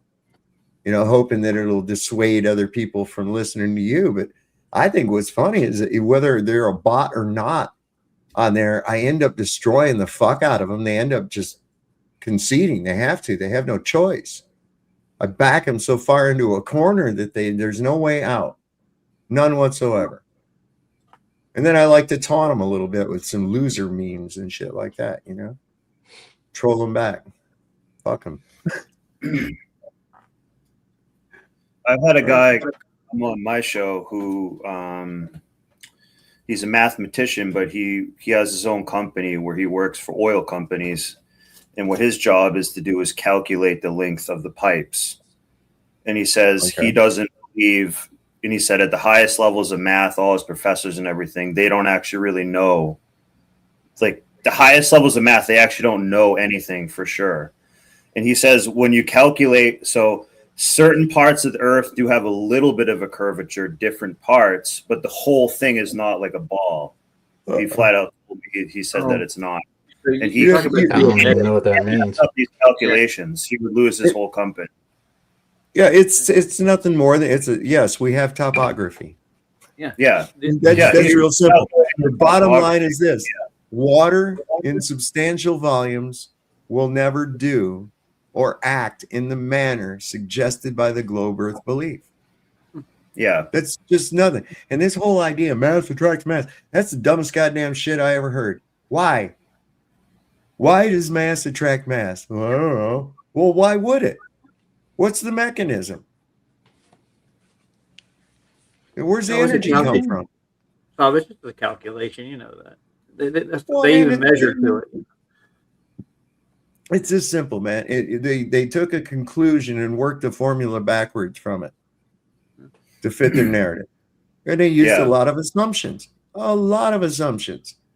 Mm-hmm. Well, whereas the whole thing can be demonstrated with Archimedes' principle. If you understand the fact that there's never an instance where something is not in a fluid medium. Never, ever, ever. Not even in, your fictitious vacuum. A vacuum is just a low pressure system. All you've done is thin it out. That's all. No such thing as a real, true vacuum. This is what I tell them. I say, look, I can create an isolated volume of gases using physical containment. I can create a pressure gradient inside of that isolated volume of gases with physical containment. I can create a vacuum using physical containment. Now, can you do any one of those three without physical containment? If so, go ahead, demonstrate. Let's see. Well, even if we create vacuums, you need containment. Let's put it that way. That's what I said. I can create a vacuum using physical containment. Can you create one without physical containment? No, you can't. No. But yeah, when they do a geodesy, they actually level a plane out before they go into their geodetic measurements. And God, they don't even touch the horizon when they do that. They just go from point to point to point to point to point, pre-assuming which is a computer game, right? Well, it's basically, or it's a computer program, right? Well, they do it in a program. That's how they get. Yeah, that's what I'm saying. That geodesy is a fucking program, right? Yeah. Okay, so is Fortnite. It doesn't mean it's real. No. Okay, it's a video game. Kick ass. Demonstrate the fucking shit using repeatable and demonstrable science. This fucking retarded shit that they try to hit you with, there's this, so you're smarter than every scientist. And say, hey, dumbass, there's no science involved with that belief. Okay? No science at all. A lot of assumption, a lot of correlation bias, but no science. It's basically geography. They conflate that into science. It's not. It's just measuring the Earth. That's all you're doing. You really are. Astronomy is not science either. These numbnuts always wanting to look up at the fucking sky. So the Earth's a globe. How do you know? Because I looked up in the sky. Oh, cool. Yeah, sure. That you got the fucking thing pointed the wrong way, dumbass. God. That's with if you make assumptions, then I guess you could take that as evidence of it, but you're begging the question once again by doing so. Assumptions are one thing, but you have to test the assumptions. If you assume something in a hypothesis, that's cool. Now let's work out an experiment to prove that. So what do we got with this thing. Well, mass attracts mass, which it doesn't. There's no proof that it does. There would be no reason for mass to attract mass whatsoever. But because they believe this, they go, well, the air has mass, and therefore the mass of the earth works again. Dude, stop. Yeah. Can you let's just pretend that there is gravity for a minute. Let's just pretend there is gravity for a second. Okay. Did anybody show or cite a scientific experiment that verifies gravity having any effect on gas behavior? None of my gas laws. None. No. Nobody's ever fucking done that successfully. No. So what Sam Hell are they talking about, man? That should be your first indication. I just opened a soda. Psh, wow, wonder why didn't gravity keep that fucking gas in the can, man? What's going on? Don't know. You can see what I'm doing. I'm going over McToon and Bug Sodbusters. They're doing geodesy, and all the divergent zenith angles are coming from the center of the sphere. All the zenith angles are pointed out at like a pinwheel. You should see it's a mess, dude. They don't have a level. They don't even know what that is. Well, they know what it is. They're trying to pretend it's something that it isn't. That's the whole thing. I videotaped slowly so the guy could pause it and read it. I got a 1972 Webster's Unabridged Dictionary. Now, 1972, we were shooting shit up at the moon, man. Right? Yeah. Sure they were. There's a whole column dedicated. There's usually 3 columns per page, right? The whole center column is devoted to the word level. And I went over that. Nowhere in there is anything about arcs or fucking curves or any other goddamn thing or gravity for that sake. There's nothing in there in all of the definitions. No. And yet these people want to argue about that. I had somebody on Facebook tell me, I own a building company and my own construction company in California. I said, bullshit, you do. I said, there ain't no builder worth a fuck that's going to think that level's curved.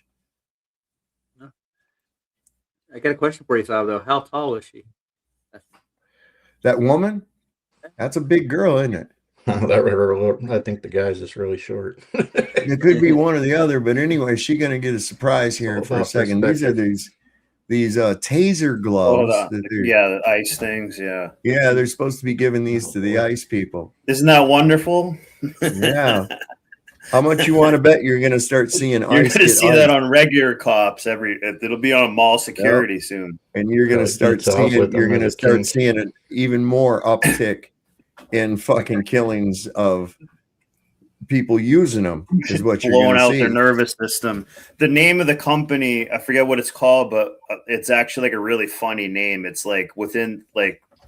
They might mention the name of the company, but it's like a straight out of a 1984 type like name. I forget what it's called. They might talk about it in here, the manufacturer, but it's like it's like straight out of a 1984 type name that you're going to see more people. You're going to see more people offing these motherfuckers for using these gloves. Because I guarantee you right now, if some son of a bitch walked up and grabbed my dog with those gloves, that would be the last action he ever took. I don't give a fuck what kind of suit he's got on. That would be the last action they took. And I believe you're going to see an uptick in people fucking retaliating. And I won't have any sympathy for the people retaliated against whatsoever. Look what these fucking things do. We heard ICE plan to spend up to $20 million on these gloves, so we set out to see what they are. This footage is... And I know that one of these idiots is going to they're going to burn their balls with it. They're going to go to take a piss at the 7-Eleven and they're going to fry their own dick. You watch. I know it. I got a question for you. Compliant Technology LLC. Our first Compliant Technology. How is this going to affect people with heart conditions? Dozens have already died from strokes in ICE detention. If you're also wondering, can somebody die from these things? Don't worry. Somebody already did. A 43-year-old man in Kentucky died in 2024 after he was shot 27 times with these gloves and also 13 more times with a taser. The manufacturers say these shocks are supposed to only last up to 15 seconds at a time, but the record of this man's death say 2 of those 27 shock cycles by these gloves lasted longer, one for 45 seconds and one for 99 seconds. You can see stories that Status Quo has documented of ICE tasing U.S. citizens just for yelling at them and running away. This activist was hospitalized due to completely unprovoked escalation to violence from ICE agents. Now we're giving them new toys to do worse to non-citizens. All right, are you ready? Yep. Oh! No. It was like vibrating, like electric shock. Jesus Christ. Oh, can the public get a hold of those? Yeah. Okay, it's compliant technologies. Like you can't. I told you it's funny. Like that's something out of 1984 or something like that. It's compliant it's like technology. this surveillance. It's like a surveillance company. That surveillance company called Ubiquia, right? More like Demolition Man. Do you think they've got something in their names? Why do you think they're calling it Flop? Yeah. Question, guys: do you think anybody can get in the public can get a hold of these gloves? Somebody will, or someone will build a countermeasure to it. It's not going to end well. This is always measures and countermeasures, counters, measures, and measures. You can buy tasers and stuff. So eventually, I'm sure that company just wants to make money too. You know what I mean? I'm sure they might have some licensing issue, but the public will get those too. Imagine so. 100%. Yay. Sounds like a fun time. Just go. There'll be a kink with it. You're gonna see OF girls shocking themselves and shit like that. That'll happen. That will happen. Trust me. It's probably already happening right now. God damn it. But no, I guarantee you one of these, because they really got some low IQ people working. Security guys. People that are even too dumb to be hired by security companies. TSA will love this. Keisha will go nuts with this. Listen, after I went to that thing in Vegas last time, I said, and I meant it, I'm never flying anywhere ever again. That shit was so fucking dystopian. I was like, fuck this. This ain't worth putting up with this shit for. Not a bit. Stand over there. Take off your shoes. Rah, rah, rah. Let me feel your dick. Fuck you, man. Fuck you. What year was that? Just a couple of years ago, man. What was it? Yeah. Last time I flew was beginning of COVID, and I said never again. No, I hadn't flown anywhere. I don't really like flying. I don't like it. It's not because I'm afraid or anything else like that. I just I don't like it. It's cramped up in this fucking seat, and it's just this noise constantly. This you constantly hear, and no, I don't like it. Fuck. I like to enjoy the countryside besides the point when I travel. Yep. Like Same to here. Stop where I want to stop, see things I want to see. I don't want to be stuck in a tube full of freaking people all breathing the same dumbass air. Full of demons. A tube full of demons. Right. All right, Kenneth. You go, Ken. Tube full of demons. Now, I've worked with TSA. We did a service at Flagstaff Airport, and they hire the worst people for the that worst. job. Yeah. Keisha and friends. Yeah. Yes. Keisha and Latwanda and Jerome. Yeah, they want to grab everything, and they go through all your shit on purpose, no matter what. That's steal shit. Yeah. You know how many terrorists they've stopped? None. That's right. Had them for 25 years. They ain't stopped one terrorist. You know how many times people have smuggled shit through the TSA as an audit? Several times, more than I can even fucking count. They're not competent people. It's like basically like a fast food worker who is in charge of all that responsibility. It's kind of weird. And also when you go to fly, it's kind of like a humiliation ritual a little bit. They like take your shoes off and look at everything and, you know, wait in line, and they want you to be all stressed out. And like, you barely make it on time. Like, oh, I could better be there like 3 hours early because they're incompetent and I can't just, you know, get in line on time. You can't bring like a tube of like toothpaste. Nope. Like, you know, shit like that. Like, so Nope. it's really like ridiculous. I can't even open my orange with a box cutter anymore. Come on now. I think you can only take 8 fluid ounces or something like that, of like any. Yeah, it's limited. It's really stupid. And I don't want to have to go through all that fucking restriction. I don't need people fucking filching through my shit. You know, it's like, just leave me the fuck alone. Let me go to my place and do what I do, man. You know, I'm no threat to anybody. I'm no threat to anybody unless you fuck with me. And then it's not cool, man. You know, I mean, you fuck with me, you'd have better luck sandpaper in a fucking bobcat's asshole than you would fucking with me. I don't respond well to it. This has gotten me into trouble in the past, man. I just don't I can't deal with fucking people thinking they got goddamn authority over me.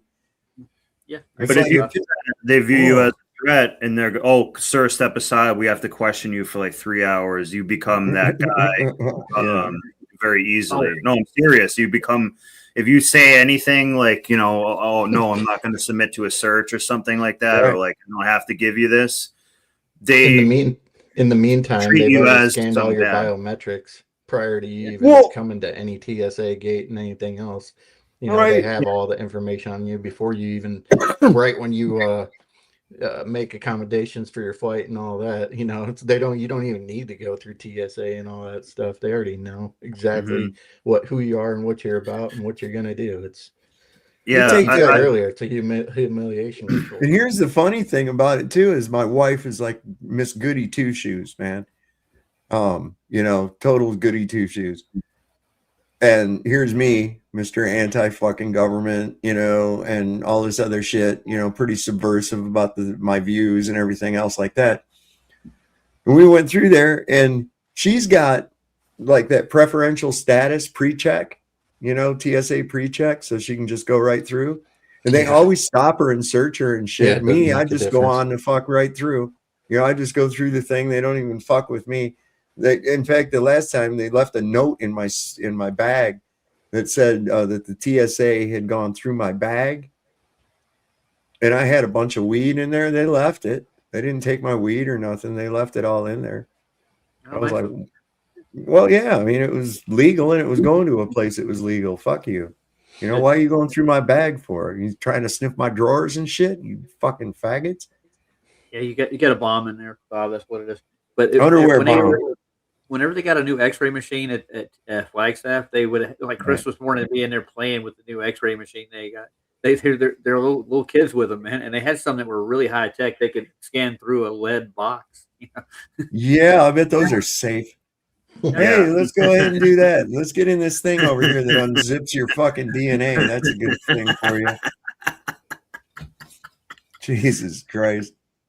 It's like, you know, like you ever see that video where those African soldiers, they give that fucking chimpanzee a AK-47 and he starts shooting all over the place and they get running every place to get away from this fucking monkey with a machine gun. It's like, that's what you got. You got monkeys with machine guns. You know, you got these low IQ fucking retards that you're giving this authority, power, and weaponry to. That's bad news going on right there. That really is. And that's all from 9/11. Yeah. It's all from the Patriot Act from 9/11. Yeah. We want order followers. We don't want anybody that's bright enough to ask a question about what they're doing or to see the morality or immorality in what they do. They don't want them bright enough to see that. I got one word. All you got to do is tell them, "Oh, look at you. You're doing good. We're going to put you in a fucking authoritative uniform, and there's even promotions where you get a little stripe or medals on your fucking shirt, you know, for doing immoral shit if you don't question it. They pay them like just above minimum wage. They don't even pay them much money either. No, but it's worth it to them because they get to go through people's shit. And, plan benefits. Yeah, there's sick people. I thought this was kind of funny. Idiocracy. Idiocracy. That's what it is. Oh yeah, yeah. Except the only thing is that he had the timeline completely wrong. Yeah. It didn't take 500 years. Nope. No, not at all. We're there right now. And just like what we were talking about, going by, you know, oh, his toe hurts and this, that, and the other, like picking all the symptoms. It's just like when the dude went to the hospital in Idiocracy, and that girl's just there and got those little pictures on the fucking buttons, you know, one of a, like somebody with a headache and somebody with nausea and somebody having a baby, you know. So it's just, you know. Did you ever see the movie? I have seen it, not in a long time. I didn't know there was a picture for someone having a baby. Yeah. You need to rewatch that, dude. I haven't watched it in a long time, but it is. Mike Judge is a really intelligent guy. If you ever see like an interview with him, he's good musician too. But he's a very like intelligent, you know, guy. And you can hear a little bit of Hank Hill in him when he talks too. That's what I think. Listen, King of the Hill, that was one of my favorite shows, man. That was so funny because of how dedicated to that lifestyle he was. You know, he was just such a fucking NPC type, you know, but common sense too. Like, because when he went to the Megalomart, he's looking for, what was it, ring shank nails. Costco. And it was exactly like that. No, they don't have Costco. It was Sure? I thought it was Costco. No. Costco wasn't even a thing yet. No. What was the name of the place? Megalomart. Yeah. Yeah. Megalomart. Yeah. And it's like Walmart. And he's in there. And remember, Buckley worked there. He didn't know shit, you know. Oh, you got to be a fan of the show. Oh, I know. You ever hear Mr. Anderson's voice and compare it to Hank Hill from it's the same person. Yeah, well, yeah, Mr. Anderson was the prototype for Hank. Right. Ain't you the same two boys that was a whacking in my shed? Yeah. Beaver and bunghole. Damn it, Bobby. I just know they have. Now they've got it. King of the Hill's back out, but it's Bobby as an adult. Same thing they did with still making money off of it. Yeah, I don't know. I caught one or two episodes of it. It's not too bad. I also I haven't watched the new Beavis and Butthead thing, but I think the characters. Do you remember in the Beavis and Butthead Do America movie when they met those two drifter biker guys in the desert? Yeah. And they were like, I remember that one time when we were in that little butthole town of Springfield, and we scored. Yeah, I scored two. Yeah, I scored two. And it's like, and then we left. And it's like, oh my God, that's their dads. Holy shit. Oi, come on. What? Oi. Is it Drake? What are you saying, mister? Hello? Yeah, we'll spit it out. It ain't yours. Come on, we'll talk. What do you got? Hey, are you familiar with Stellar Steel? Stellar Steel. Yes, a woman's name. A woman's name. He also made Tales of the Tour Bus, the country western one. That was actually a really cool show. It's basically like talking about old school country singers, and he animates it. It's like really well done, actually. That's by Mike Judge too. Not a lot of people. It didn't really catch on and get that popular. I think because you had to like pay a lot for it, but it was pretty cool. Hey, are you aware with what's going on between Archaics and David Icke? David Icke has never entertained the idea of flat Earth. How about that? Well, he's got a million followers, this guy. He has just had a work piece done on him by Jason Bershears. You're familiar with Jason Bershears? Yep. Well, hey, look into this stuff because this is going to collapse the dynamo. The first dynamo is going to fall. I thought he's addressed flat Earth before, saying, like, indirectly saying that people are questioning reality so much that it's not far fetched that they will look into something like that. So I think he's kind of addressed it a little bit, but not, directly. You look at any big influencer that has a lot of followers, and any one of them, the one subject none of them will touch is flat Earth, because they know the minute they do, they'll lose all their followers.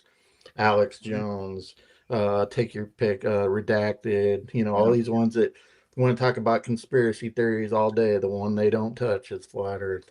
Yeah, Why? well, Because Alex there kind goes of my did. following. He had Dave Weiss on, and he tried to convince them of it. Remember that? Johnny Bravo. And, Yeah, but Eddie all Bravo he did was and, contradict what he was saying. I don't know. He had Austin Whitsitt go against what's his face, one of the guys from InfoWars. I can't think of. Dang it! I know who you're talking about. Yeah, I do. Yeah, the guy that guy with the glasses. Harrison something. Harrison, yeah. Oh yeah, I know who you're talking about. He's a pretty good broadcaster. There was a guy, David Knight, who was a pretty good broadcaster who he fired. He still does a show, actually, which I just found out that he did. Isn't it funny how none of them guys ever talk about why they left? Yeah, Jason Burmis actually lives about 15 minutes away from me. I don't know if anybody knows who that is. He was on InfoWars. Yeah, I remember him. Yep. He's actually the one that produced what's the 9/11 conspiracy? Loose Change. Yeah. Hey, did you guys hear, before I forget about this too, I just found this out a little while ago. They're replacing the Lincoln. They're going to bring it finally home because there's been so much fucking shit, right? And they're replacing it with another ship. And Trump is making him sign a fucking non-disclosure agreement to not talk about conditions on the ship before they're allowed to get off it. Doesn't surprise me. I wouldn't sign it. I mean, you can't keep me on this fucking boat. File conscientious objector. Yep. Listen, the shit's going to hit the fan when these stories start coming out, and they will come out. They have already been coming out. And I can guarantee you, that guy that sent those videos to his wife, right? And I showed some of them on here, showing the toilets blowing up. Listen, I'll guarantee you he got in trouble for that. I'll guarantee you he got. Oh, absolutely. But just take it in stride, young man. Take it in stride. People need to know. I thought this was funny. Biden closed the Strait of Hormuz. Obama let Iran get the bomb. I'm gonna blow it all up!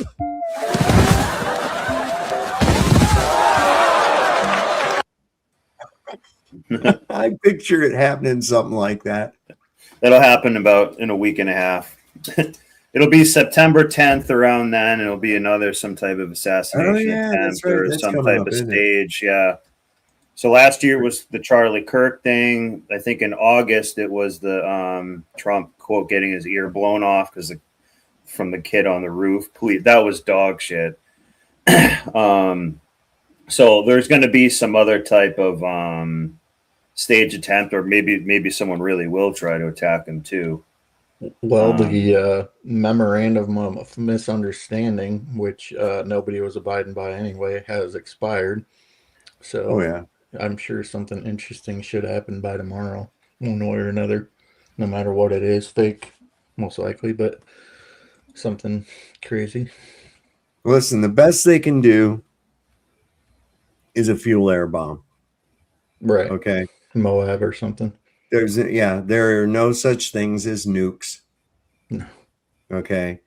And he can threaten it and rattle the sabers, but right here, I'm going to blow it out of the water for you. Beyond the nuclear energy expert, literally eating uranium and shit, right? Barring all that, if nukes were real, someone, Israel, would have used one by now. Yeah. Okay. And blamed it on somebody else. Yeah, of course. Russia did it somehow or something. Yeah. So far, in all this fear of nukes, since the late 40s up till the present, throughout the Cold War, was a fucking hoax keeping people in fear. They know it's a hoax. That's why they use it and talk about it and have important meetings about it and shit. It keeps you under the idea that any moment you could be vaporized. Well, you could be vaporized at any moment anyways. And God forbid Iran gets one. We have to stop them from getting one right now. Still trying to figure out how the president of the United States, which is a sovereign nation, has anything to do with what's done in Iran, which is another sovereign nation. How in the fuck does the president of the United States get to say what can and cannot happen within somebody else's country? Where does that fucking come from? In a country that's hundreds of years older than ours. Yeah, well, even that, without that, even if it was a new country, okay, recognized by all international treaties and everything, boom, there it is, okay? How does the United States have anything to do with what those people do with their country? They don't. This is why every action that we've taken is fucking illegal. The actions against Iraq, even if they did have weapons of mass destruction, as was claimed, our action there was fucking illegal. We don't get to interfere in other countries' shit. No, that's the UN's job, so. No, it isn't their job either. I know. They shouldn't even fucking exist. Nope. They're powerless as it is, but they shouldn't even exist. We don't need this world fucking economy bullshit. We don't need this crap that represents. Okay? We're perfectly happy being this. The United States. Let's focus on the United States. I want to focus on Virginia. You want to focus on your country where you're at, right? And I'm not talking about your nation. I'm talking about your country. My country's Virginia. It happens to be a member state of the United States of America. A unification of 50 countries on a continent and one not. I think I'm going to hop the border and leave my country. But how are we going to get a one world government if we don't have Iran on board? We don't need that. That's just it. We don't want a one world government. We don't need a one world government. I don't want any of that. This is like, look, God made me and you as a unique expression of the infinite possibility. Okay? That's each and every one of us. Why does everybody want to be all the same? Why does everybody want to be the same thing? It don't make no goddamn sense. That's boring. Yeah.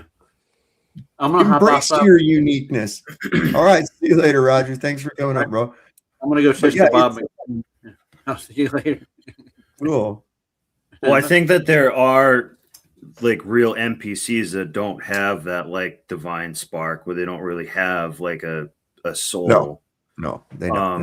So they are a part of wanting that one world government, basically, because they're just like a shill for it without knowing, I guess. But I do think there are some people that do have a soul, but it's so corrupted and so much, head meds, Tylenol, brain, and everything, where they're just cooked. And like, I don't know if they're going to be, and they have to want to see all this too. Like, I think you have to kind of acknowledge that you're in sort of a hell to kind of come out of it a little bit, I think. Or I'm not really quite sure how that works, but I do think that there are a bunch of real, NPC people without any soul. Like I started thinking this too. Like you look at China. Now, are there people in China with a soul? Yes, but a lot of them, they're just like an ant colony. Well, you got to be real careful. That's what you've been told. That's what you've been told. You got to be real careful. That's the story I have. Do I really know that that's the case in China? No, I don't know that at all. You know, it's like these people say, oh, look at North Korea. Yeah, go ahead. Look at it. You can't go there. You don't know what the fuck's going on there. For all you know, it might be a utopia. For all you know, it might be a utopia. And your owners are telling you that it's this fucking shithole to keep you from knowing that a utopia exists. I mean, that's in the realm of possibility. And that would be something that they would do.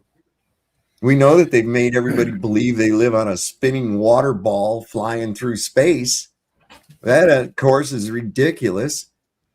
But yet, everybody believes that, or not everybody, but a lot of people believe that because of the authority figures told them that. You see? So I have to be real careful to claim to know what's actually going on with these different places, especially when they're places that my government doesn't like and wants me to not like them either. See, they want me to not like them, so they're going to tell me terrible shit about that. Who's that? We got a woman joining the show. Having a conversation. I'm just saying, I think some of them act as NPCs. As far as their society, I think it's pretty advanced, actually. If you look at some of them, they're actually pretty much like ahead of us. Their cities are perfectly clean. Photographs and videos that I've seen, yeah. Like, if you want them to build a bridge, those fuckers can build a bridge over any mountain or anything in like 2 weeks. We can't build the Baltimore Bridge in like 3 years. Well, like you say, you know, and those are really neat, but are they real? Is that real? Is that real, what I'm seeing? You know, we know, especially now with the AI generated shit that they have, you know. And another technique that you can do too, they use this all the time, and it's perspective. You got to realize that things that you're seeing on a screen are like wearing blinders. Okay. You're not getting the whole picture. And so, like, they'll take a bunch of people with protest signs, say maybe 15, right? And have them standing there and crunched up together, and a news reporter in the middle of it. And they're saying that they're at this massive protest someplace, and these people are all crunched up around her, and there's really only 15. The rest of the whole fucking parking lot is empty. But they're only viewing you in on this right here, and you think that there is this big, huge protest, and she's right there in the middle of it. You see? When they talk about some little poor starving children, you know, they'll find a kid who's over playing in the mud. They zoom in on the little kid playing in the mud. You don't see the rest of anything else. And they tell you that's how she has to live and everything. And for the cost of a cup of coffee, you can get her a bag of corn, you know, all that shit. You don't know. It's very deceptive. And let all men be liars. Let all men be liars. That's true. So you got to be careful of what they're guiding your attention toward. You need to have the whole picture. And so when we're told these things and they're negative, and they're especially towards someone that my government wants me to not like, seeing how untrusting I am of my government and their motives, I have to question, is this really what it is? Or is this just what you want me to believe it is so that I'll be on board with any kind of hateful shit you do towards that country? Usually you'll find it's the second. You know, they had us believing that Libya was a desert shithole, but actually Gaddafi was making the place a desert fucking paradise. He was bringing water to the desert, agriculture, crops. And as soon as he talked about a gold-backed currency, baby, it was all fucking over. Boom. You make no dinar. I do know factually, though, a couple of my friends had been over to China. You know, if you do preach or teach Christianity or You're the caught, Bible, yeah. you can have your passport revoked and be in big trouble. So there is certain things that, you know, you're not allowed to do over there. That, I mean, yeah, it's every country has its own problems, you know. None of those countries are perfect by any means. Well, but, yeah. all governments are bad. Okay, I'm just going to put it that way. When the few dictate the actions of the many, that's bad. It really is. So we have to look at it through that lens right there. Again, lawful versus legal. Man cannot create law. And 9 out of 10 times, the legal fiction or the legislation that is put forth, in other words, a piece of paper with some shit written down on it, and all of the guy's friends agree to it, and they sprinkle it with magic fairy dust or something, and everybody else has to abide by this now. What? I mean, the legal, lawful argument, people need to understand the difference to it. Like, for instance, and I've used this before, it was perfectly legal for a person to own another human being and subject them to servitude in this country right here, in this nation. The institution of slavery was legal. However, was it lawful? No, because that action was causing loss, injury, or harm to the person who was enslaved. Now, on the same token, it was illegal for someone to try to free that man from bondage. But it was perfectly lawful for him to do it. Law goes on the side of what's right. Legislation does not. It's stupid, arbitrary shit like that. Think about how Prohibition worked out. Suppose guy had a bottle of Jack Daniels and he's drinking it on the night before Prohibition takes place. And he's still got a half a bottle of Jack Daniels, and the stroke of midnight comes. Boom! Oh, the clock banged. I am now a criminal for being in possession of this. The same thing that was going on 30. Oh, wait. Fuck, my clock's a half hour ahead. My clock's a half hour ahead. I'm still good, right? I still got. How dumb is that? What? Hey, Dave. What? Can I tell you? I'll tell you the little story. When I was a little kid, I'm 78 or something now, and I've got more experience than you guys, so give me a little bit of authority. My grandmother was teaching Sunday school lessons, and she explained to us how you produce a spell into spellings that can create a sentence and sentence all your enemies. Interesting.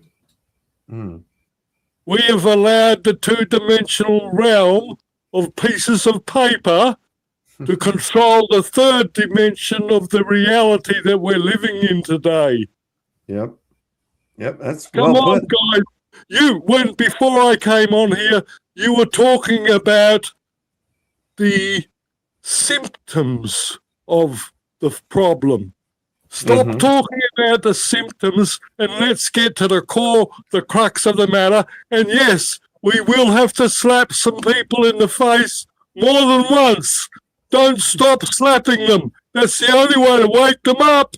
Come on. Calm down, Tony. You're bleeding out your mic when you holler like that. And then it's harder to understand you. I understand you're real passionate on it. Listen, that's why I spent 6 weeks in jail last month. Because well, anyway, it was a big lesson, and I reckon everybody needs to go to jail for a few weeks until they fucking sort their brain out. I'm good. Been there, done that. Got the shirt. Hey, literally. Joanne, I'd like to say hello to these guys. Hi guys, I'm Tony's daughter. Hi, Tony's daughter. Yep, he's very passionate about these things, but I will let you get back to what you're talking about. All right. Well, we're talking about all kinds of things. What's on your mind? Come on, tell him. No, sorry, I've just walked in and I'm not part of the conversation. I'm not sure where you're at. Joanne, just tell this guy what your objective in life is. Go on, just tell him. Sorry, I'm not sure what conversations you're having and it's all right. We're flexible. We improvise, adapt, and overcome. So go ahead, tell us. I don't have anything to do with you. Just hello from Australia. And where are you guys in the US? I'm in Virginia. I'm in Illinois. New Hampshire. There you go. Oh, Little mixture. We're in the southwest of Western Australia, and my dad's just walked away, and I'm not really sure what I'm commenting on. He said for you to tell us what your life passion was. Well, I love adventuring around. Sir Francis Drake's one of our ancestors, and I also worked on the yachts overseas a lot, traveling around on the boats in different countries, and spent a bit of time in America. But yeah, now my passion, I guess, is still adventuring, but I've got family, children, those kind of responsibilities. Makes it a little more difficult, doesn't it? Yeah, yeah. Well, I've got my kids. There's one coming in here. And I got my kids to father, tend to. I got Tony. 4. He's back now, so No, hey, No, Dad, tell them the story about Tiger Yachts, Tiger Woods. No, I'm not allowed to. to. Tell them about Tiger Woods and how much time you spent with him on his yacht. No, I told them I've worked on the yachts, but I can't talk about some of those things because I signed NDA. So. We know how Tiger gets when he drinks. Listen, he was always a great person when we worked. I would never sign an NDA for anything, ever. Listen, if you're doing shady fucking shit, I don't want no part of it, man. There was nothing shady. He was a great family man. No, he just means the people that you work for. Yeah. Oh, no, it's just about divulging personal, private information about them and their family. That's the main thing. Well, nobody asked Anyway, you that. Just asking you. What? Go ahead. Whatever. I have to run, guys, because All right, man. just called in. I called in to help my dad, dropped him off some lunch, and now I've got to run because I've got another appointment. But it's nice to chat and take care. Right on. I don't know how to mute this mic, but you do it for me. Oh, look at you. You come in here and stole Fabio's bed. That's not very nice of you. You're a little Saw an brat. opening and took it. Yeah, she did. She's a little brat. She's looking over at him like, huh? Did she take your bed, Fabio? Did she take your bed? You poor baby. You'll be all right. But man, yeah, there's Dave. What's happening, Dave Sims? Yo, what up, guys? Howdy. Not a whole lot, man. Hang on one second. I was gonna show this thing and use that opportunity to hit the head and grab a little bag of chips. You're glitching. I don't know if it's going to affect whatever you're trying to show. Whom I am glitching? Yeah, you are. Okay, maybe I need to Unless close. it's just my end. Let's see what it looks like on the video itself. Have a good night, guys. Thanks for letting me be on the show. All right, man. All right, Hey, Joe, take it easy. Thank you. I'm gonna hey, stop. I was gonna tell you, I finally got StreamYard, so I'm gonna start doing some live streams here once in a while too. So maybe I could do like post shows after your show every once in a while. There you go. That's a good crowd to follow. So hit that subscribe button, guys. What's your yeah, I see it. I see it glitching like that. I see it glitching like that. I What's hate your this link, fucking- Dave? What's your link, Dave? I can throw it in the chat so people can check it out. What video are you trying to show? Well, I'm just saying. No, he said I was glitching, and I can see it on the replay here. Tell you what I'm going to do. I'm drop back out. I'm going to drop out and come back in and see if that helps things. Let's see. Put your it's channel just name us, in huh? the private chat, and then I'll stick it in the regular chat. Cubby, what up, man? Hey, did you hear me? Can you hear me? Drop your channel link in the private chat, and then I'll put your link in the regular chat so people can go subscribe to you. I can't hear any audio right now. Oh, yeah, he must be. Hello? Hello? Is I can everybody hear you guys screwed up, now. or what? Can everybody hear me? Cubby, can you hear me? I can hear I'm you. still It's glitching. weird, I can't hear Until- you. Huh. Listen here, guys. And I I'm can't gonna hear Saab anymore either. I'm going to Let me restart log my out. whole Hang on one computer. sec. Okay. Because this is fucking ridiculous. Watching this glitchy shit. All right, guys. They Hang know back. who I'll be I right am. back. Yep. Did you have I know anything to get who off I your am. chest, Tony? Hey, they know who I am. I know that. Hey, you wouldn't believe the hurdles they're throwing at me. As far as what? Legal stuff. No. What are they throwing at you, bud?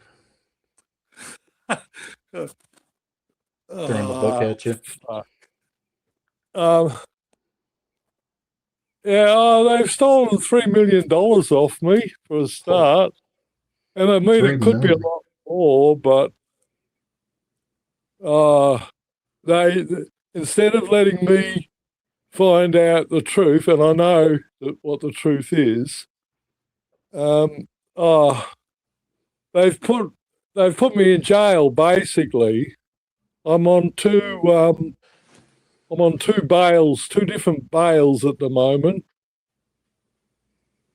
And all these lawyers are talking to each other and fucking writing more and more paper. They've got masses of paper now. We have allowed the two-dimensional realm to take total control over us.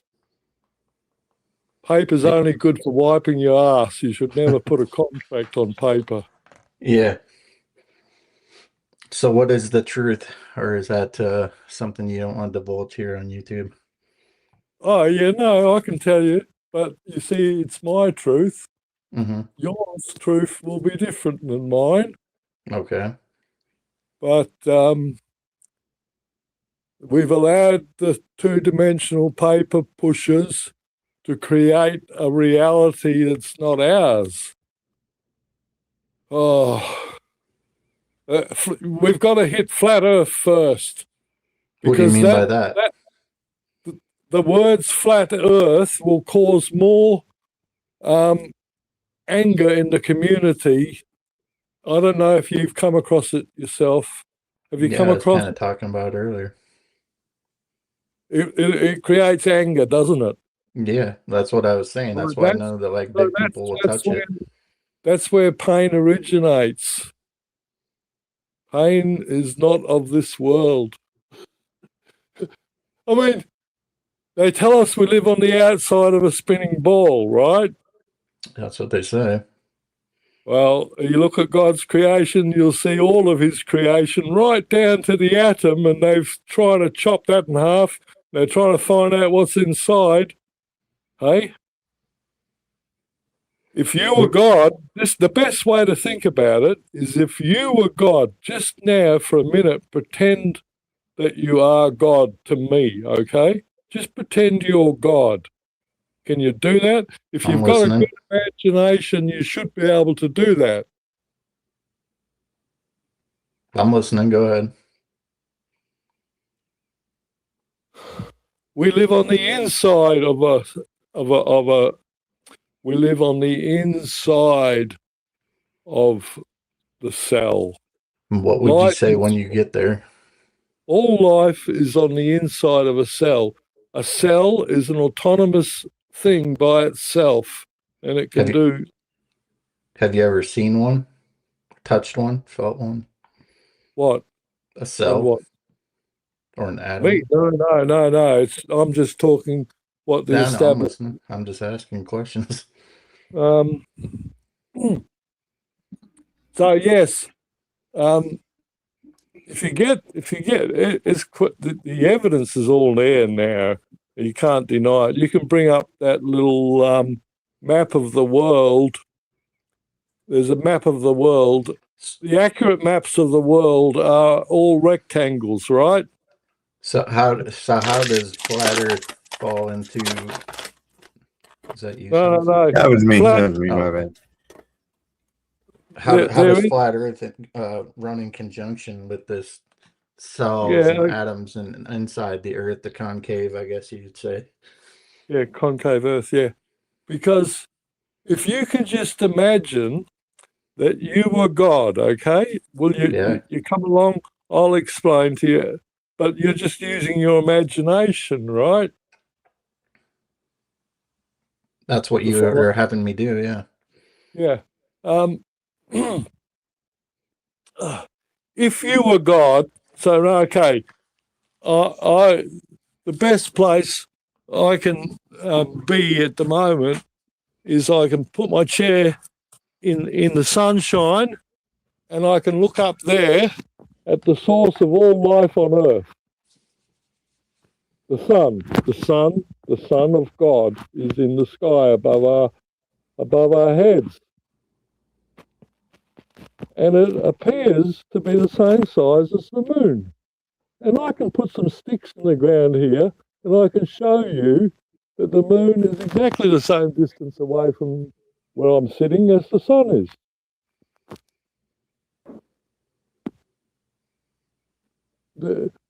From here, if I was God, I'd be in the centre of my universe, okay? I wouldn't bother about going more than 10 miles away because I'm not going to be able to walk that far and back again in the same day. And so my universe will centre on where I put my throne. It'll be all around me like a big sphere, and I will be on the inside and in the middle of that sphere. As close as we can see today, Are you going on about that hollow earth crap again? Concave, yeah. There's no curvature. Okay, just hang on a bit. Let me finish. The center, if you were God, you would be in the center of your universe. You agree to that or not? I can't speak for God. Yeah, that's the thing. Okay, I'm sitting on my chair on some land here, and the sun's shining on me, and the moon will go over tonight. And really, what's happening more than a kilometre away from me, I don't really care about. I'm the centre of the universe. And where I can be seen by you is what you call the pole star. What does the center of the universe mean? Everything rotates around it. That's the center. The center is the center of a thing with a circle around it. Do you think the Earth is moving? What encompasses the universe? Pardon? What encompasses the universe? Like, what makes up the universe? The outer shell. If you look at a cell, you can go and find microscopic photographs of a cell. You can watch as a mechanic pushes a needle into that cell. The sharpest needle any man can make cannot penetrate that cell until it gets the outer surface equal to the center. We live in a cell. We are a cell. So you have an assumption with a correlation bias. First, I'd like to ask, where are you seeing any curvature, either concave or convex, of the Earth at all? And where do you see any movement of the Earth? Where is that even happening? There's none of that is even demonstrable. I mean, it's not replicable. It's not demonstrable. None of those conditions can actually be replicated. Let's pick on one, please, and let's discuss it. All right. That's kind of the problem we have when it comes to like the way Globers think. They run on assumptions and stuff. You know, you got to use demonstrable reality. You can't just make up hypotheticals in situations like you got to stick with what you can actually prove. Okay. Does everybody agree that the pole star stays in the same place for a long period of time? Okay. It appears to be the center of our universe. Everything rotates around the pole star. So how can it when you rotate say around the sun everything, and the pole star? are you when you say everything, what are you talking about? Just the celestial objects? Because I'm going to tell you right off the bat, the celestial objects do not even belong in the realm of science because they can only be observed. That's it. Yeah, that's the limit of what can be done with them is observation. Accepted. So you're saying that the pole star and the sun are the center of the universe? I mean, which one's which? No. Does the sun rotate around the pole star, or does the pole star rotate around the sun? Oh, okay. The whole of this universe that we live in is 8,000 miles in diameter, right?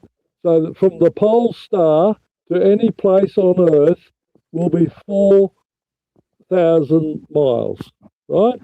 from one corner of Australia to the other corner of Australia is 4,000 miles. Nothing is further from the pole star than 4,000 miles. You mean How from do the you know that? GP? You mean from the GP? What do you mean GP? The geographical position. In other words, where you're the at. zenith, where it would be from underneath you or above you, as opposed to that would be that distance on the ground.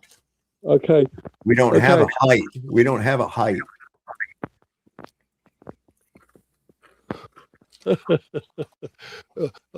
Yes, the sun and the moon and all of the stars must be between here and the pole star. How would you go about measuring these distances?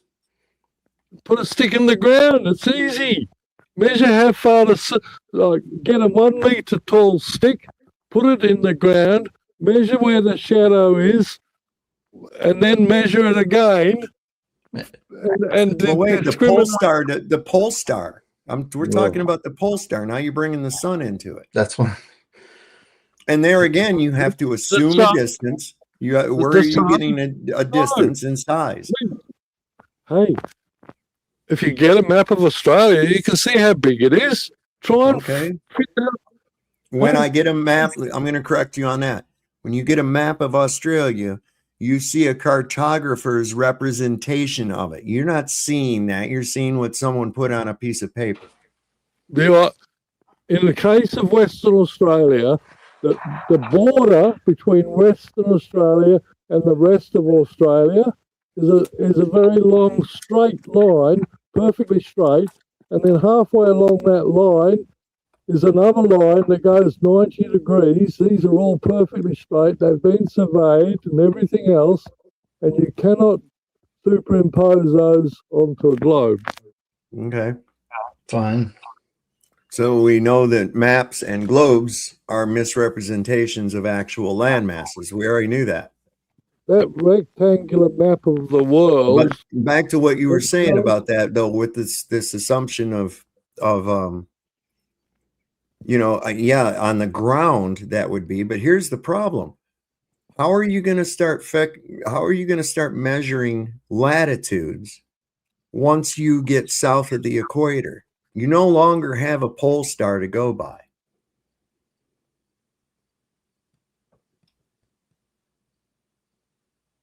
Right?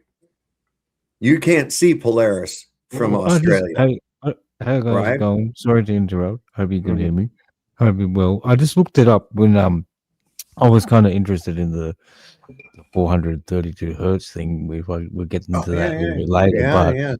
With this topic, with the distances, right? There was in the Vedic kind of scholars of about 5,000 years ago, I think it is. There's a gentleman named Aryabhatta who supposedly he calculated or estimated the distances of the sun, the moon, and how far away in diameters and things. So what it says here is he was using the angle and the size of the shadows and things like that, and then he would make kind of like to scale, make a model, and then kind of figure it from that. Right. So that would be one way. But the word you used was what? Estimated, right? Correct. Well, I mean, calculated and well, yeah, it's still an educated guess because it's not actually calculated. See, this is another problem that we run across too, is that you can accurately measure statute miles. Nautical miles have to be calculated. What? Because you have no indication of speed. Yeah, exactly. Well, because we can't grasp it and we can't physically see it. Right. So we have to go by position of stellar objects over time and work out distances that have been traveled, thereby telling you what the speed is. Because let's look at this. If you have a ship going along and you got a thing that's a water speed indicator, and it tells you you're doing 25 knots, but you're actually in a current that's doing 30 knots. So now how much are you doing? You're doing 55 knots, right? But you think you're only going 25. So you're covering more distance. You think it's a shorter distance. See, that's the whole thing. That's why they have to go by stellar navigation. And that's one of the problems that came about in navigation south of the equator, is because you don't have a pole star to go by. All you have now is time and movement and some new constellations that aren't up there in the north. You see, this actually led to the development of the quartz clock, because they had to find an accurate way to keep time on a ship so they could do this navigation. And how do you do that? A spring clock that you wind up starts losing energy, time will slow down. They hadn't really perfected that out much. You can't. The other method of having a clock was a pendulum clock. Well, that's not going to work worth a fuck on a ship that's rocking around and shit. You got to be on a steady level place. So that's what developed. That's what led to the development of the quartz clock. So how do you actually accurately? We know that everything from the north to the equator is calculated from the observer's angle of view of the pole star Polaris. It tells them if it's 45 degrees, you're at the 45th parallel, blah, blah, blah, blah, blah. Cool. So now, how do you accurately get those plot points south of the equator, especially in the ocean? Not going to be real accurate. So not too sure what they don't know. So that's why I asked Tony, I said, how do you know the latitude south of the equator without what they've given you? You can measure them on land. You have to know the size between latitudes. You could figure it out on land, but you have to also have a starting point that's accurate too.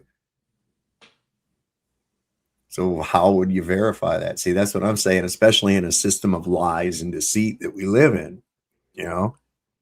Look at it. I mean, they purposely do everything to fucking destroy us, like the 432 versus 440. 440 is actually damaging to you. 432 hertz is healing. It's also part of the 369 phase, man. So, you know, so everything, the food that they provide, you know, oh, look at this. Here's all this shit with crap in it. Here's this is going to make you better, and it's poison, and they fucking stick it in your veins and shit. And people go, oh, thank you, doctor. You're a god. Sick. Mark of the beast. Make sure you come back to get your checkup. Don't forget your boosters, and don't forget, kids, my vaccine won't work unless you believe in yours too. I just had a quick Google search of the how would you do that navigation and measurement in the southern hemisphere, and it's saying there's a south celestial pole, so basically it's the Southern Cross. So it's the constellation on the Australian flag. It gives Nobody uses it. Nobody uses it for navigation. Okay. It's not a southern pole star. It's a constellation in the south. They always say, well, how come this guy in Africa and a guy in South America and a guy in Australia can all see Sigma Actanis at the same time? Well, first off, they can't.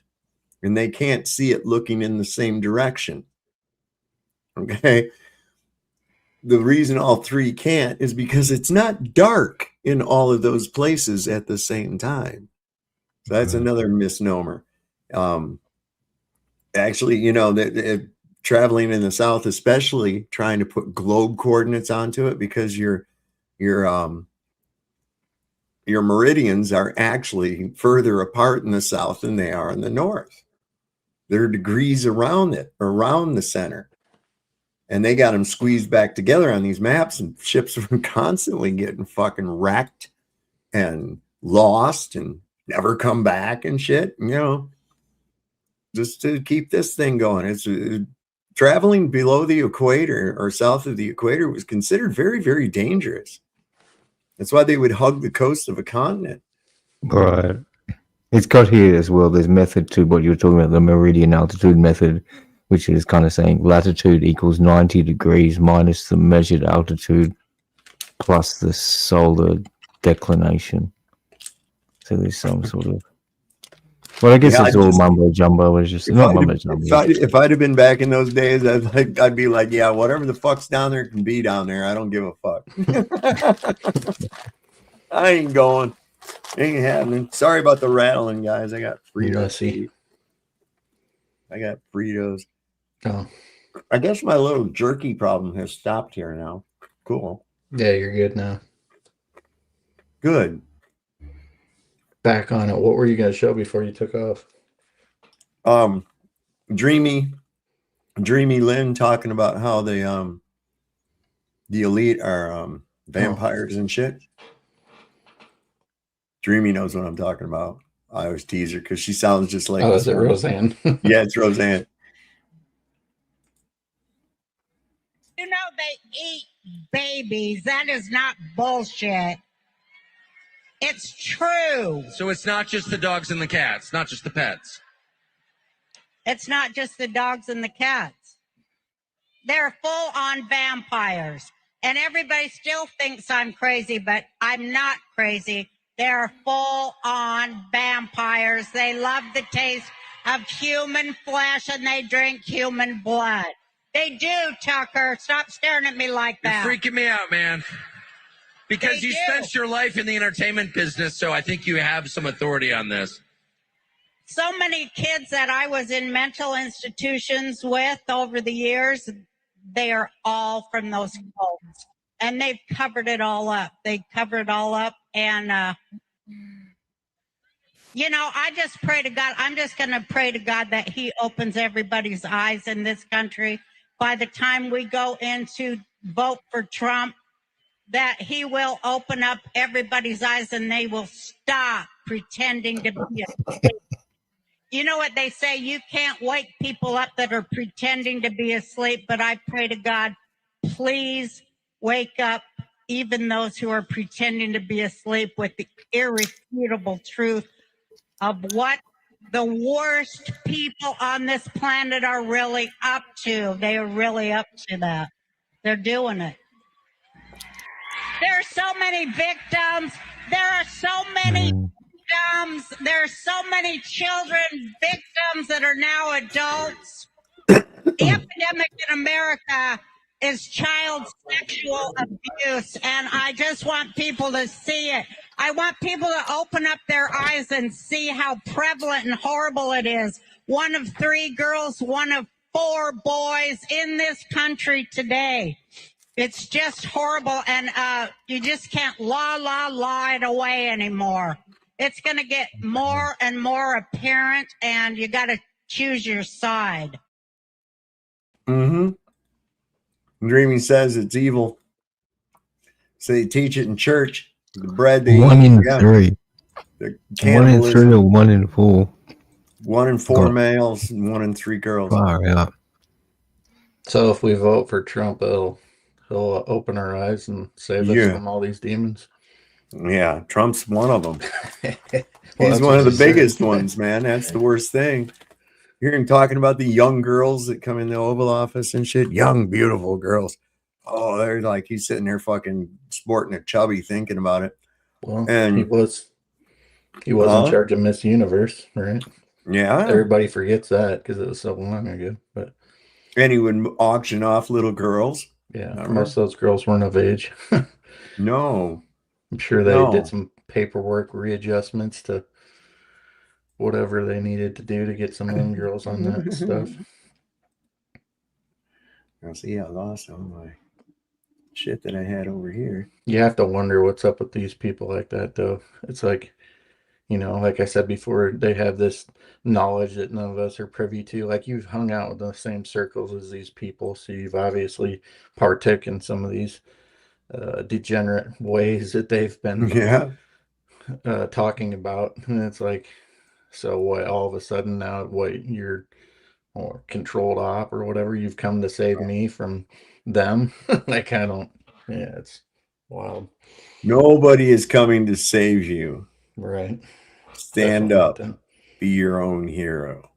Why are you looking to seek power? You know, we need to get rid of one side so that our side will come and help Well, you you up.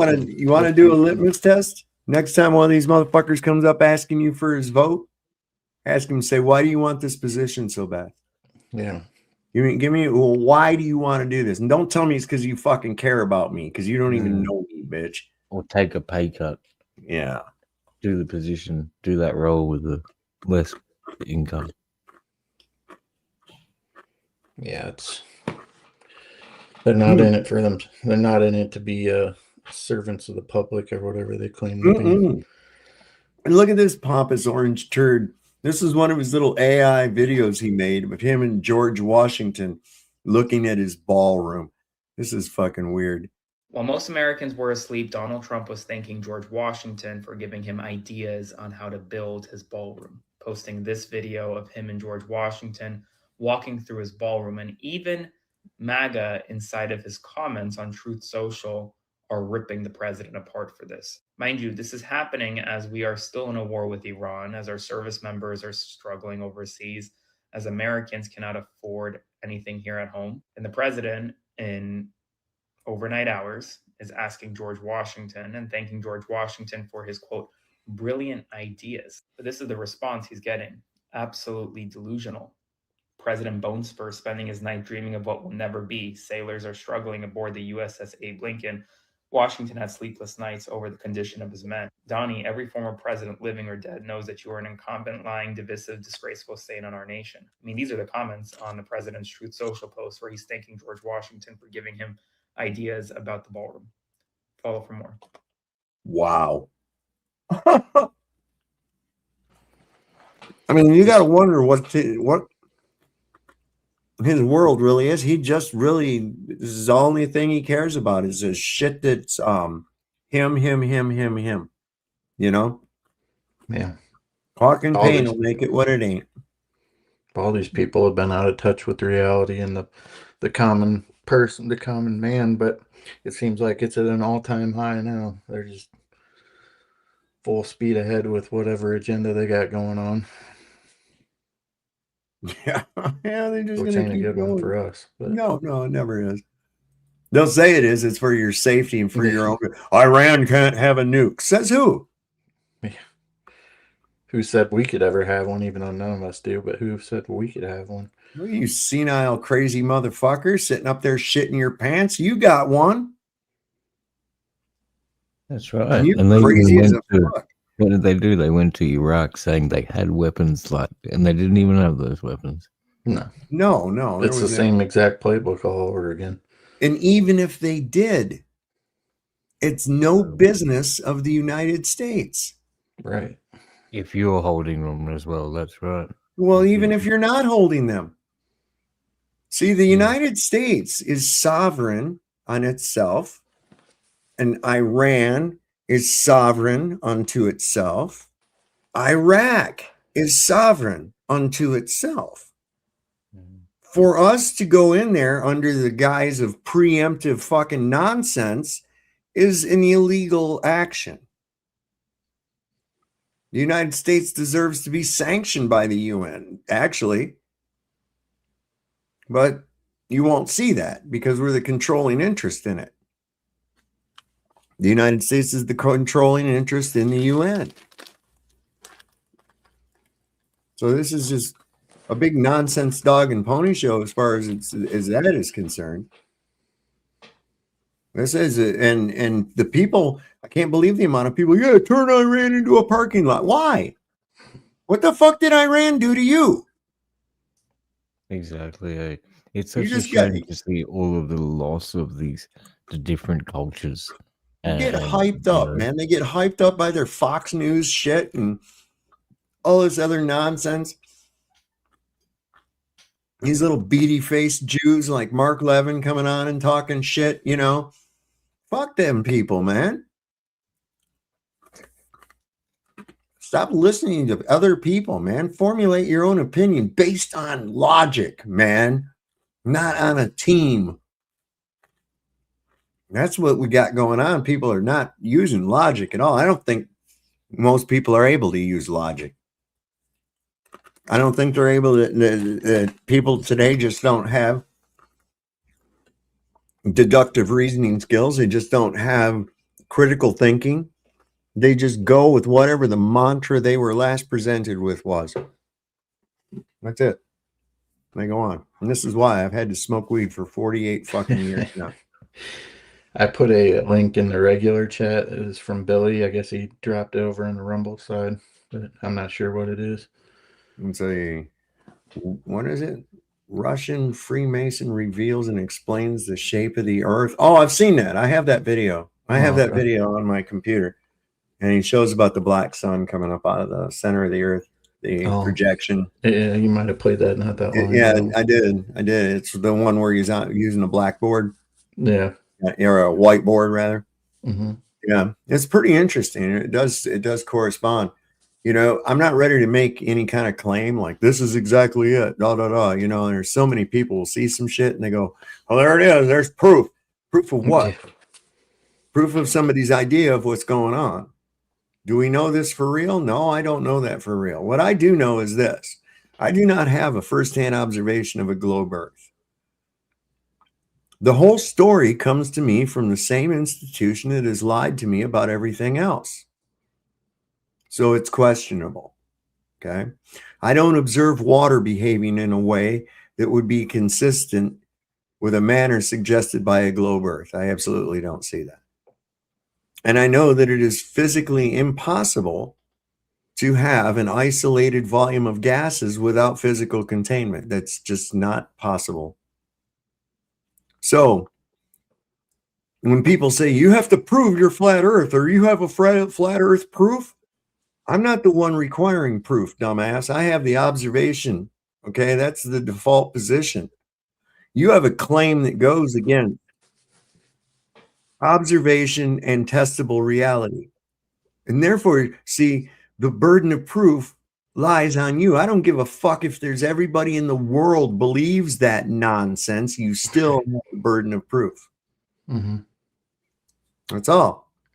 And if it's so goddamn evident, if it was so evident, why did they have to teach it to you?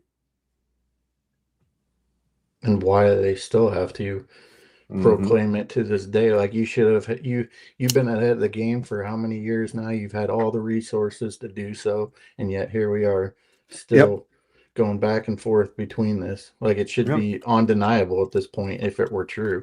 Right. It should be if it's so fucking evident. Right. You shouldn't even have to teach it. Right. And for me to even question it, you can just dismiss me and say, "Oh, he's a quack. You don't know what he's talking about." Yet more and more people are looking into it, you know, saying, "Yeah, what is the deal with this here?" Hey, you're right. That doesn't make any fucking sense. Hold on a second here. Oh, you mean they keep lying to me about this and that? And it's like, oh, what else are they lying to me about? Oh, well, if you only knew. Let's just lump it together. How about everything? Yeah, that's what they're lying to you about. Every fucking thing. And there again, that perception deception. You've been trained to deem academia as some kind of a fucking bastion of knowledge. It's not. It's a bunch of dumb fucks. They're like a couple of monkeys trying to fuck a football. It's insane. Yeah. And it's not a bastion of knowledge and learning. It's a fucking institution of indoctrination and behavioral training. I mean, you can take certain things and, you know, call them resources, right, to get to where you're going, but that doesn't make every single one of them factual or perfect or exactly what you want. But they can be used as what you call them, a resource to get to where you're going. But don't deny me if I have questions about a certain thing. Don't deny me. Don't cut off the conversation. Don't, you know, quit my exploring of that subject or whatever I'm doing. You know, that just makes me wonder even more. Like, what are you hiding at that point? Right. And when one of the big ones to me was the anger and ridicule involved with asking a question Right. about it. And it's sort of like, whoa, methinks the lady doth protest too much. There's something here. There's something here. Why would you get so mad about that? Why not just answer it? You know? Because I'm not along with your. And the thing you notice too is that people will revert to a very, very, very childish mindset when they initially begin to defend their globe. They get angry and then they start acting like a child. Their behavior becomes like a child. They start using childish insults instead of addressing the topic. It's like, where did that come from? I don't get this with other things. You know, it's just, I get this with religion, I think. Yeah. It's like with COVID, you know, it's like you dare question authority. It's like you don't. Like, why do you not question authority? Right. You know, what was that meme I saw? It said we went from trust the science to science pleading the fifth 111 times. Yeah, no kidding. What were you saying, Randall? I was thinking about the how our university and that is like, you know, indoctrination, and it's a form of people just regurgitating the information that they give them. But I was thinking, you know, and in all these different fields, like what I thought of was kind of history and architect. I mean, not architect, yeah, it's archaeology and history and things like that. How they have this defined curriculum, which they realize and they know that they're leaving out certain pieces which are crucial, or they just put it aside because it doesn't flow with their narrative and the way things are. Yeah, it is. And there again, part of that compartmentalization. That's why I had somebody say to me, well, do you have any peer-reviewed materials? I said, there's tons of peer-reviewed materials about the flat earth. There is tons of it. We just didn't have your peers review it. Okay. Our peers reviewed it. Your peers are crazy. And then also like the authorities, like not in regards to the flat earth, just the insincerity of it all. How basically, in the same way, they're not teaching you the proper facts that they know. The authorities and the police, they don't eradicate the crime. No, you know, as much as they possibly could. You know, well, no. This is police can't really prevent crime. That's not their job. Well, I mean, if they sometimes like prevent. Listen, they can track you, and police are a reactionary force. They are reactionary. About the authority figures as well. The whole system. Maybe not the local police, but then the federal or the all these levels up. They should be able to track where these things are, and then really cut it down. If you think if they've got all this technology, the satellites and tracking all these people and stuff, like, but it doesn't happen, and then they allow. Well, they're using it to go. They're using it as revenue collection, exactly, and to go after policy violations. Police don't look. Cops, I don't care on what level. Very often, more often than not, are only reactionary. Once in a while, a cop might see something starting to happen and stop it, or come across somebody in the middle of committing an actual crime. And when I say crime, I'm talking about an action that causes loss, injury, or harm to another. Okay. And once in a while, they will come across that and stop it. But most times they show up after the fact. Okay. And it isn't through their own detective skills or anything else like that. If they ever find the perpetrator, it's usually from either something stupid that the perpetrator does that makes it easy to catch them, or someone else snitching them out. But in most cases, if your house gets broken into and shit is stolen, you're never going to recover the goods, and they're never going to catch the person that did it. Once in a while, they do. Okay. They're a reactionary force. Having more police does not lower crime. It creates more policy violations because they have to have something to do.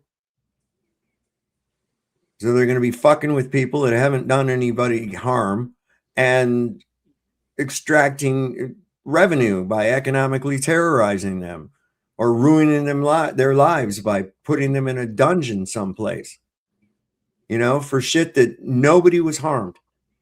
There was no victim. So that's what having more police does. It doesn't lower crime. It actually increases their coffers through the industrial prison complex or through the revenue generated through the fines of these various civil infractions that they find you guilty of. You go in there, you're already got it stacked against you. The guy that gave you the ticket, the prosecutor, and the judge are all working for the same fucking team. There you are by yourself, not really knowing what the fuck is going on.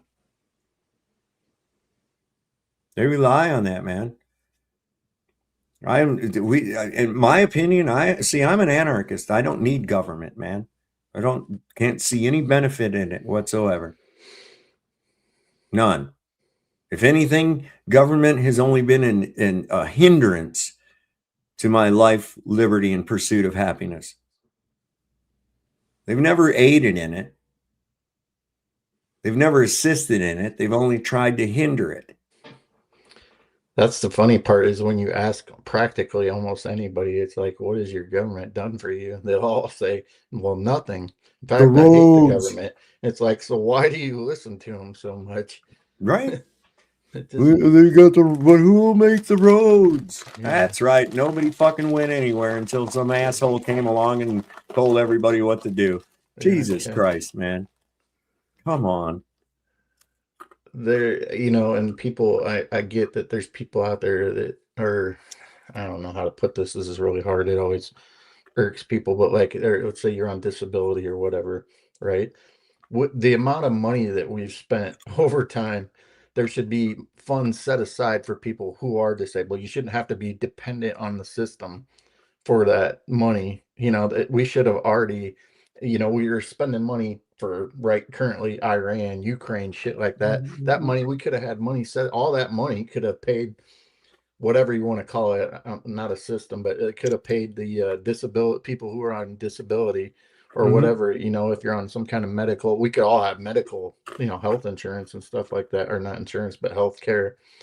And no, we're off too busy spending money at other places, that then tightens the ropes on and the constraints, that makes people dependent on groceries, on healthcare or whatever, take your pick, or medication, I guess, if you were really, I'm not one for medication, but some people desperately need it apparently. So I'm not going to fault anybody who's in that situation, but there's just, that people are too dependent on the system, and it's just, it puts people between a rock and a hard place. But you just really, I don't know what else to tell you, but you got to find a way out to get away from the system.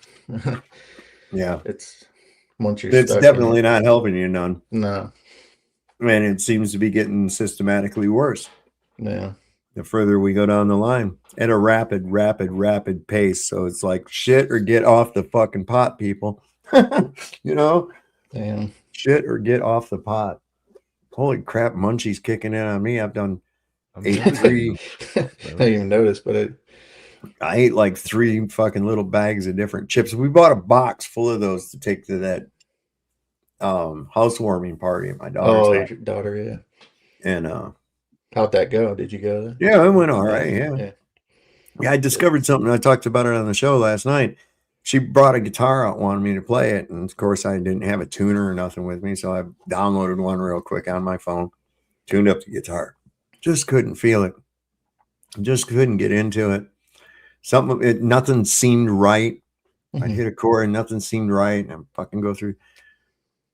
And I says, honey, I don't know. I'm just not feeling it today. I said, I'll play you something next time. I got to thinking about it on the way home. I was like, oh, that fucking tuner tuned that thing to A at 440. I tuned to 432. Mm-hmm. You know, and like I've said before, man, it just kind of carries me away while I'm playing. I'm just in it. Boom, I'm in it. You know, I could not get there with that fucking guitar, and I was like, God damn it, I didn't set it at 432. I did 440. That's what was going on. And just to make sure I wasn't like having a bad day, I picked up my guitar when I got home, picked it up. I was doing fine. You know, I was like, all right, yeah. See, something that subtle, you wouldn't think makes a difference, but it does. Sure. 100%. Here's our good guy, Jess. I love this because he's just like, he started out, oh, Trump's going to kick everybody's ass. Long live the Republic. And now he's like, it's orange motherfucker. Whatever. Long live the goddamn Republic or what the fuck ever. You know, it's like, oh, dude, you've become disillusioned, I see. Yeah. Now you realize that they're two wings of the same fucking bird of prey, didn't you? Crazy. Now break down the rest of the walls. There you go. Oh, they'll come. Takes time. Rush Limbaugh used to say conventional wisdom's fucking retarded. Of course, I'm paraphrasing. He didn't say it exactly like that, but that's how I interpreted it because that's exactly what it is. Conventional wisdom out there right now is saying that the GOP needs to be punished. They deserve to lose power for fucking how they've betrayed them, the American people, by holding the fucking executive branch and the House and the Senate and the Supreme Court and doing fucking nothing. That's not the GOP. That's the uniparty. What we're experiencing right now isn't the failure of the fucking GOP. It's the success of the uniparty, and handing power back to the Democrats isn't going to change a fucking thing about all these things you have a problem with. 9/11 was my baptism by fire into this fucking shit show that we call American politics. Is when I start paying attention. I was 19 years old, and I watched Bush fumble fuck his way through and start a fucking war with Iraq. And even at the time, I was like, what the fuck does Iraq have to fucking do with it? Did Iraq fly planes into the fucking towers? And it's just like nobody has ever had any fucking common sense. So after everybody was pissed off at fucking Bush for shitting that down his fucking leg, everybody turned to the other team and was like, oh, Obama.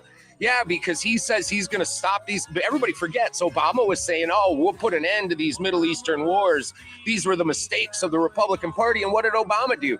He went out there and started drone striking motherfuckers like it was a fucking Chicago fucking weekend, just doing drive-bys on the fucking daily. That motherfucker didn't tone down shit. He lit shit on fire. Fucking helped the CIA create ISIS. So then we're fucking sick of that shit, and we go for Trump. Trump wasn't a Republican, wasn't a Democrat. He was the disruptor. Both teams fucking hated him. The establishment hated him. We watched them fucking just rip on him and try to stop everything that was being done during the first term.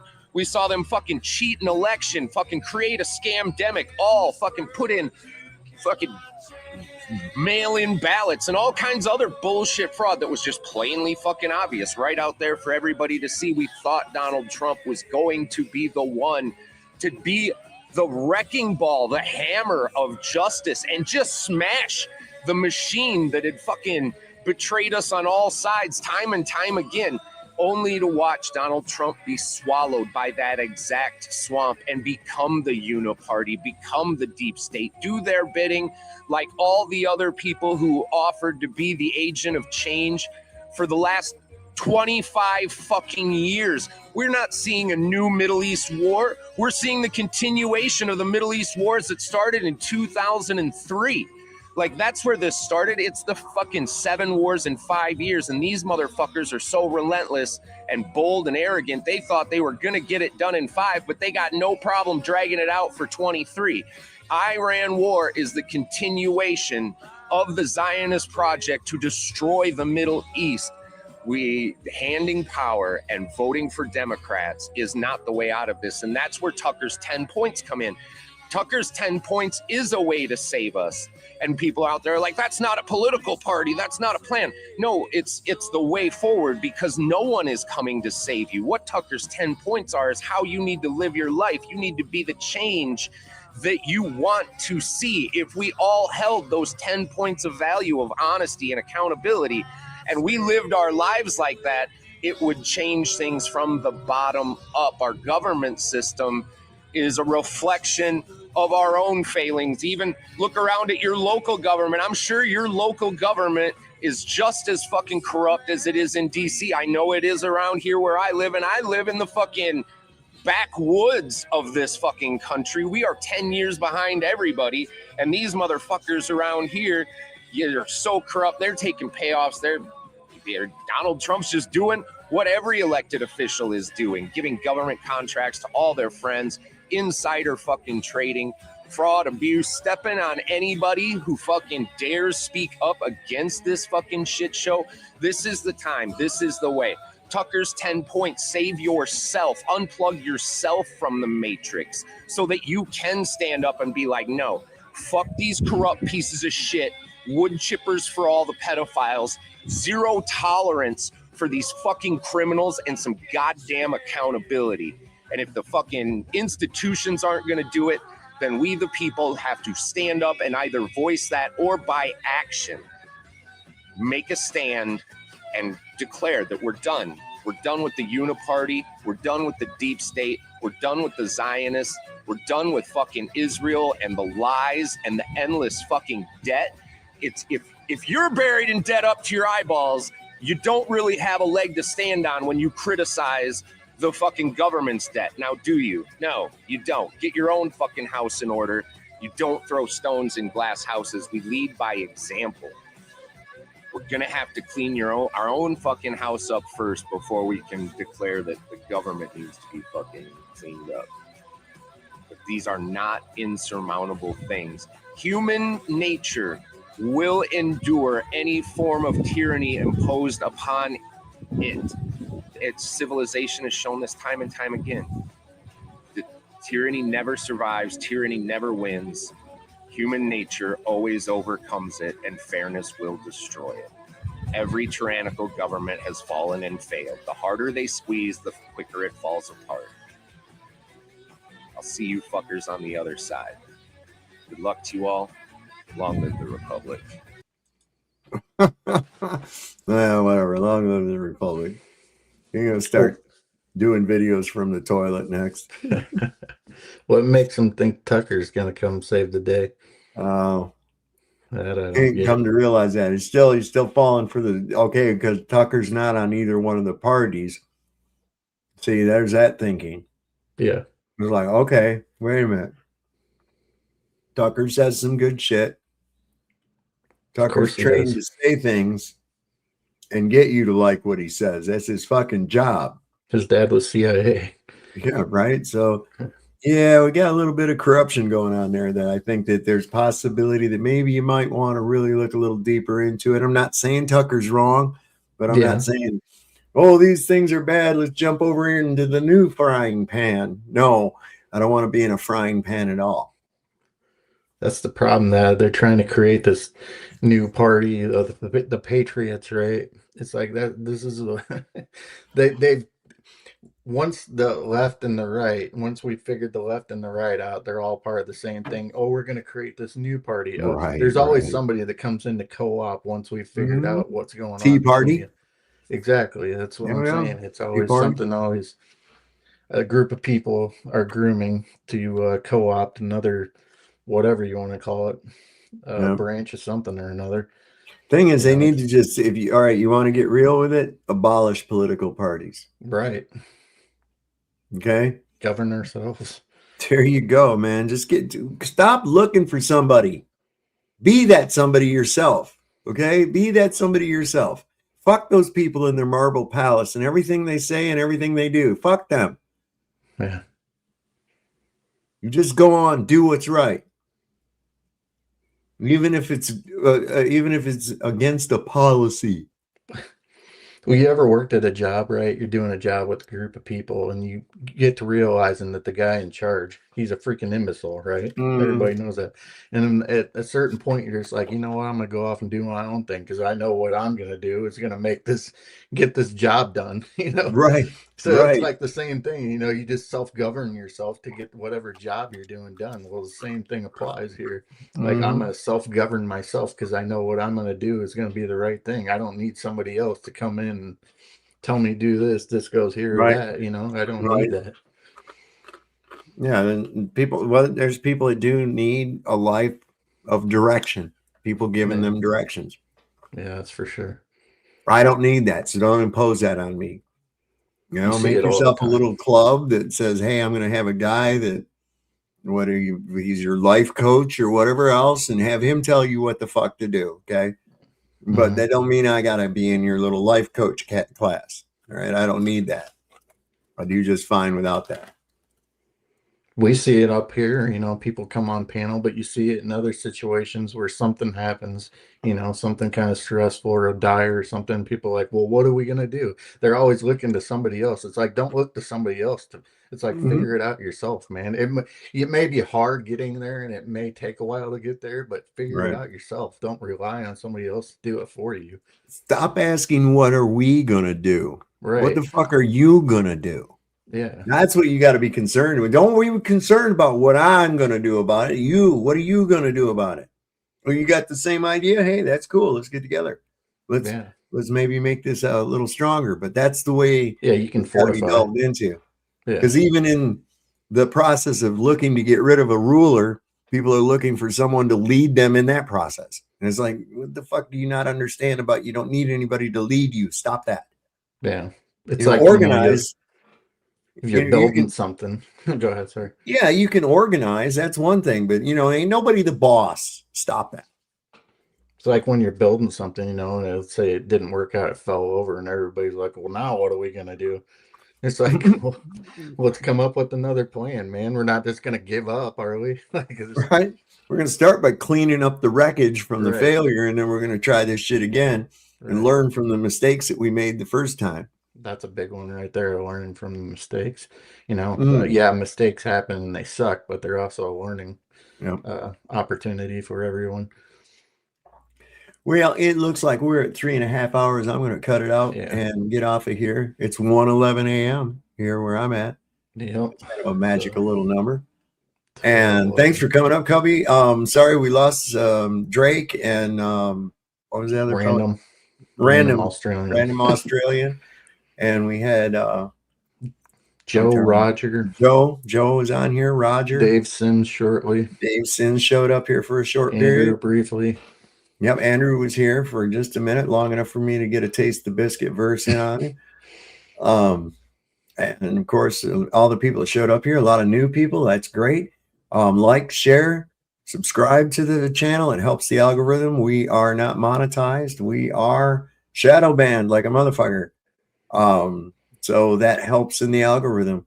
If you like the show and it's entertaining, you want to help support the show, then there are links for donations in the description, along with some links to really cool books, stuff that we've talked about here on the show tonight, by a talented author by the name of Tamara Chevelle. She's got books on all this stuff about nukes being fake, flat Earth, you name it, man, it's here. And I've got them all. And I've been saying, I got to bring them in here. And I keep forgetting to fucking do it. But anyway, check them out. They're really good. Great price. And it helps out everybody with that too, because we're getting that information out there. And the more people we can wake up, maybe they'll get off the ship before it fucking finally sinks. You know what I'm saying? Hopefully. You know, some of them are just going to the Chatterverse too, because otherwise without you guys, it'd just be us two talking into the void. So yeah, heck yeah. This is one of the most lit chats on the internet, I think. You know, the people really enjoy coming here, the people that show up in the chat and talk, and sometimes there's completely different shit going on in there than what's going on up here, and it's fine too. It's entertaining. I always have the chat replay turned on so that if you go back and watch again, you can watch the chat. You just can't participate in it, you know. Yeah. You can go look and see if I said anything stupid and there you go. A comment about it or whatever. right. Or clip it and make some kind of a stupid video that nobody will watch. That's what we're after on here. So like we always say, Chad, thanks for coming up. Good to see you again. Good to see you. And everybody out there, don't forget the Lord loves a working man. Don't never, ever, ever trust the white. You see your doctor and get rid of him because he'll probably fucking kill you. And it's always better to shit in the sink than it is to sink in the shit. We'll see you next time on Sovereign Soul, Unchained Mind. Good night, everybody.